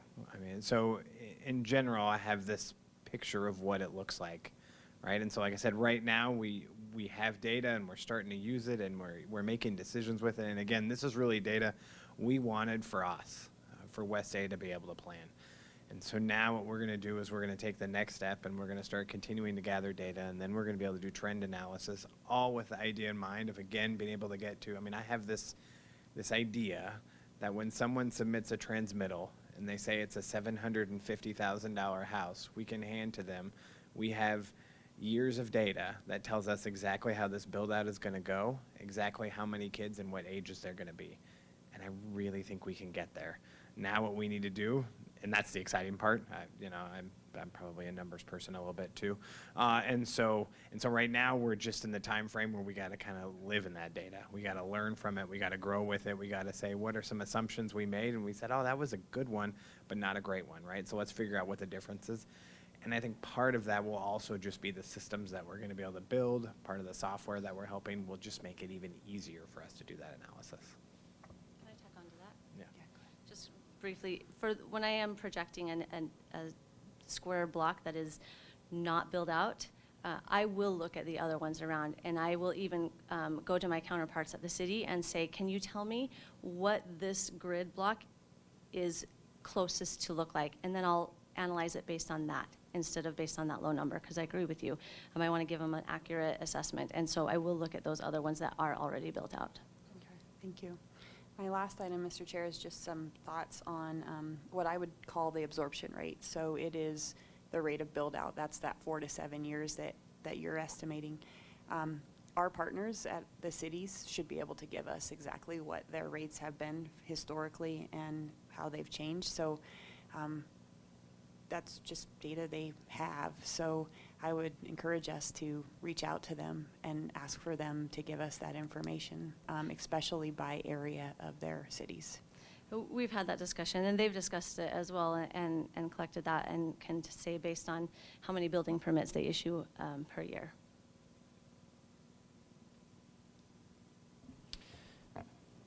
Trustee Ozuna, I don't want to leave you out if you have any questions. Thank you, Chairman Kofelt. I do not. Okay. Any other trustees? No. I told you on the phone earlier today, and to kind of piggyback on what Trustee Johnson said, the micro level of this data is, I'm not a crazy numbers guy like some folks, but it is exciting. In my world, we used to call this a standard to cover, where we kind of got micro and tried to decide where do stations go, what's our response times, and that sort of a thing. And so the process that you're using, I think, is right on. And as you're finding, which I found, is the more you get into data, the more data you need. And it feeds on itself, which is exciting, because the more granular you get, the better decisions you can make. So thank you very much for the hard work you're doing, and look forward to the next part of the presentation that kind of gets into the planning part. Thank you. Yeah, thank you.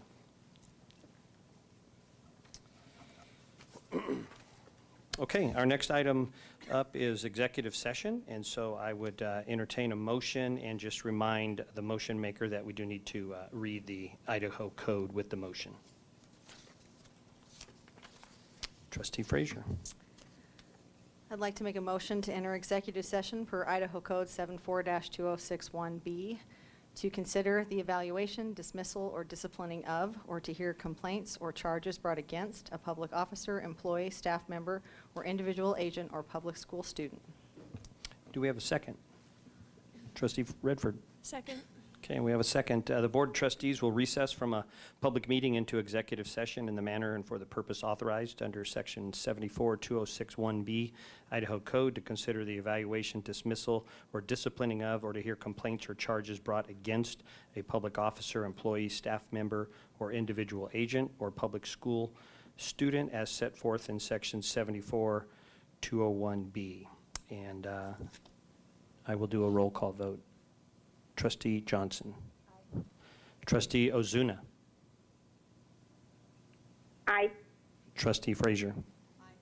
Trustee Redford. Aye. And the chair votes aye. Motion passes 5-0, and the board will enter executive session at 19:58.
West Ada Board of Trustees are back from executive session at 20:47 hours. And the next item up on the agenda is action item for the board to take action to approve, deny, amend, modify, or postpone any action on any of the items listed. The possible motions to address matters considered in executive session. So the floor is open. Trustee Johnson. Mr. Chair, for a motion, I would move that the board approve the written response to the Code of Ethics violation complaint dated January 12th, 2022. Thank you. We have a motion to approve the Code of Ethics complaint response letter. Do we have a second? Oh, second. Seconded by Trustee Ozuna. All in favor, say aye. Aye. Aye. Any? I abstain. Okay. Trustee Frazier abstains. I abstain. Trustee Redford abstains. Motion passes 3-0 with 2 abstentions. Just good of the order, a couple notices, just that there will be a quorum for the Idaho State School Board Day on the Hill, February 21st and 22nd. There will be a possible quorum at the Meridian Performing Arts Center ribbon cutting ceremony on February 22nd. Possible quorum at the Idaho Fine Arts Academy ribbon cutting ceremony on March 2nd. And it's been updated on the website, but the first monthly regular board meeting in May has been moved to Monday, has been moved from Monday, May 9th to Tuesday, May 10th, still at 6 p.m. here at the District Service Center. And for that one, if we could have a motion to move that meeting.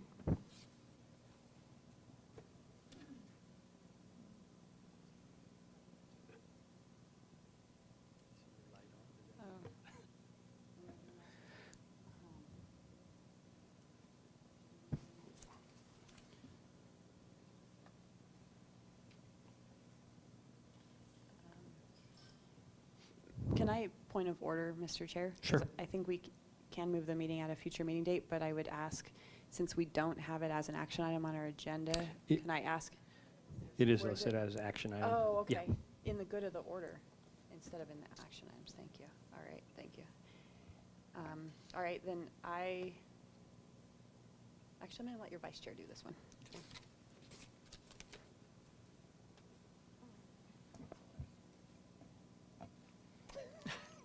All right, I'd like to make a motion that we move our regularly scheduled board meeting in May from Monday, May 6th to Tuesday, May 10th. Or May 9th, pardon me, to Tuesday, May 10th. We have a motion to move the board meeting in May. Do we have a second? Trustee Redford. Second. Any discussion? No? All in favor, say aye. Aye. Any opposed? Thank you. Any opposed? Motion passes 5-0. Let me find my sheet there. Any future agenda items? Okay. Seeing none. Mr. Chair, I'm asking for a point of personal privilege, and actually it's really fitting that nobody's here for me to do this, because I think this is the perfect time. So I'm going to read something for you all. I'll put it on record, and then I'll give you a copy of this after tonight. So Dr. Bubb and members of the board, after giving this decision a considerable amount of thought, tonight I want to inform the board of my resignation as Zone 2 trustee. It has been a true honor to be elected by my peers and to serve and represent Zone 2 over the past couple of years. The outpouring of continued support from so many individuals has been amazing and truly humbling. I'm especially grateful to my neighbors and the patrons, teachers, and staff of schools in Zone 2 who constantly sent notes of encouragement, pulled me aside at school events to say thank you, and dropped off numerous small tokens of appreciation at my door randomly during the past 2 years. I could not be prouder to live amongst such kind, caring, and truly community-minded Idahoans. Much like our colleague in Nampa, I'm stepping down because I'm exhausted, and candidly want to protect my family and my employer from further harassment. My term started in January of 2020, and within 2 months, a global pandemic changed the world and the trajectory of my term with the board. While the entire pandemic has been challenging for everyone, the behaviors of a minority of individuals in our West Ada community in the last 6 months have been shocking and appalling. These individuals have threatened me personally, made threats against my children. They have made slanderous and false allegations that were baseless and without proof. Additionally, my employer, a highly regarded, heavily respected Idaho-based business that has served this state and its citizens faithfully for over 75 years, was targeted and continually harassed. I can handle the deplorable nature of a small few, and my family wasn't naive that there would be impacts to our lives, like missing dinner or a bedtime a couple of times a month for board meetings. But when attacks and threats are made regarding my children and my employer, neither of whom chose to run for public office, it is my responsibility to stop them from facing further despicable behaviors. These behaviors displayed by a small few are bullying, the threats, the falsifying information, the continued and prolonged harassment. These are unacceptable actions that are not tolerated in our schools and should not be tolerated in our community. As adults, we set the example for our children, and acting this way is unbecoming and incongruent with Idaho values. Idahoans have long valued the service to the community, respect and care for one another, independence, and most of all, personal integrity. As citizens of this great state, living these values are how we demonstrate true freedom. These values are the reason I have loved every moment of being an Idahoan, and these values are why so many want to live here. It is but a small consolation that these bullies are mostly individuals who moved to Idaho recently, and while their behaviors may have been tolerated in other states, many Idahoans have expressed to me how disgusted they are at what has happened at our school board meetings, on social media, and by informal parent associations or groups. It is incumbent on us all, both native Idahoans and those that relocate to here, to protect Idaho values. We can do this by living them every day, by seeking to understand, listening and respecting the diverse set of perspectives, by empathizing with different experiences, by acknowledging that our own experiences may be coloring our views, by living our lives with honor, and by each of us having the self-awareness and forethought to correct our errors in the treatment of others. By far the best parts of the trustee experience have been the kids, the staff, and getting to know my fellow trustees outside of their school board role. It has been a privilege to serve alongside the current and former trustees, to become friends with each other and with many staff members, to visit classrooms and see learning in action, to watch our kids play sports or perform fine arts, or excel in so many other diverse ways, and to be part of the team moving the educational strategies of West Ada forward for the future. I will miss these and many other parts of the trustee role, but my service to West Ada will continue. My daughter told me this morning she's excited to have me volunteer in her classroom again. So that's on my future agenda. As is likely, some work on Idaho laws pertaining to harassment of elected officials, their families, and their employers. My hope for this mostly new board, as you guide the future of Idaho's largest school district, is that you are intentionally open to different perspectives, that you take the time to really understand the facts, the data, and hear from the experts before making decisions, that integrity be your guide, and that you protect with your entire being the nonpartisan nature of the trustee role in the school board. That being said, my utmost hope is that you honor the vast responsibility you have now to serve all kids, all staff, and all parents in this great district. What is happening in West Ada is amazing. It has been happening long before I became a trustee, and the pandemic accelerated some remarkable educational advancements. West Ada will continue to thrive in the future if, as a community and board, we protect and live Idaho values every day.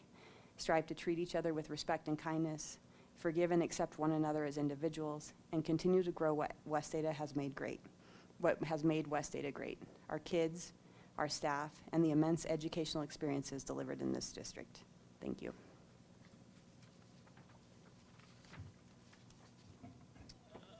Before I give an opportunity for trustees perhaps to make comments for you, for me, a point of process is, does there need to be any acceptance vote by the board or anything for a resignation from a process standpoint? That is a matter that will have to be addressed on the next agenda. You will have to accept the resignation, declare a vacancy, and once that vacancy is declared under Idaho law, that starts the timeline for filling the vacancy. So I believe your next meeting is the 28th, and so it would have to be on that agenda. And the timeline for filling would start on the 28th? Okay. I'll open the floor to any trustees that maybe have some comments for Trustee Johnson. And Mr. Chair, you don't have to do that. I just was trying to get that on the record at the end of the meeting, but I'm happy to, visit with trustees after. I'll just be a normal patron. I can talk to all of you at once. So I appreciate that. I have some a comment I'd like to make, but I also want to give other trustees an option. And so if somebody does, you're welcome to. Trustee Ozuna, not forcing you to do it, but if you want to. Trustee Johnson, I just want to thank you for your time and effort. It's been amazing to serve with you. Yeah, Trustee Johnson, yeah, this was a bit of a surprise this evening, and I'm sorry to see you go. I think, not that we've differed on our views on everything. There have been some things where we've been on a different side, but I think on a board, it's good to come at things from a different angle and to do it respectfully, and I've found you to do that. You present your arguments and your position respectfully, professionally, and I've enjoyed working with you, and I'm going to be sorry to see you leave. I think not only in the district, but your Zone 2 patrons will be sorry also, because I think you've represented them very, very well. And so I'm sorry to see you leave. I wish you the best. I wish you the best with your family, because these positions can be very, very, very demanding. And so thank you for your service to this district and this community. thank you both. I would just say my family is great and supportive, and my kids are too. Threats against them was a little bit unreal, but really the threats against my employer and the continued harassment still continues. And so I just can't continue to set my employer up for that. So thank you.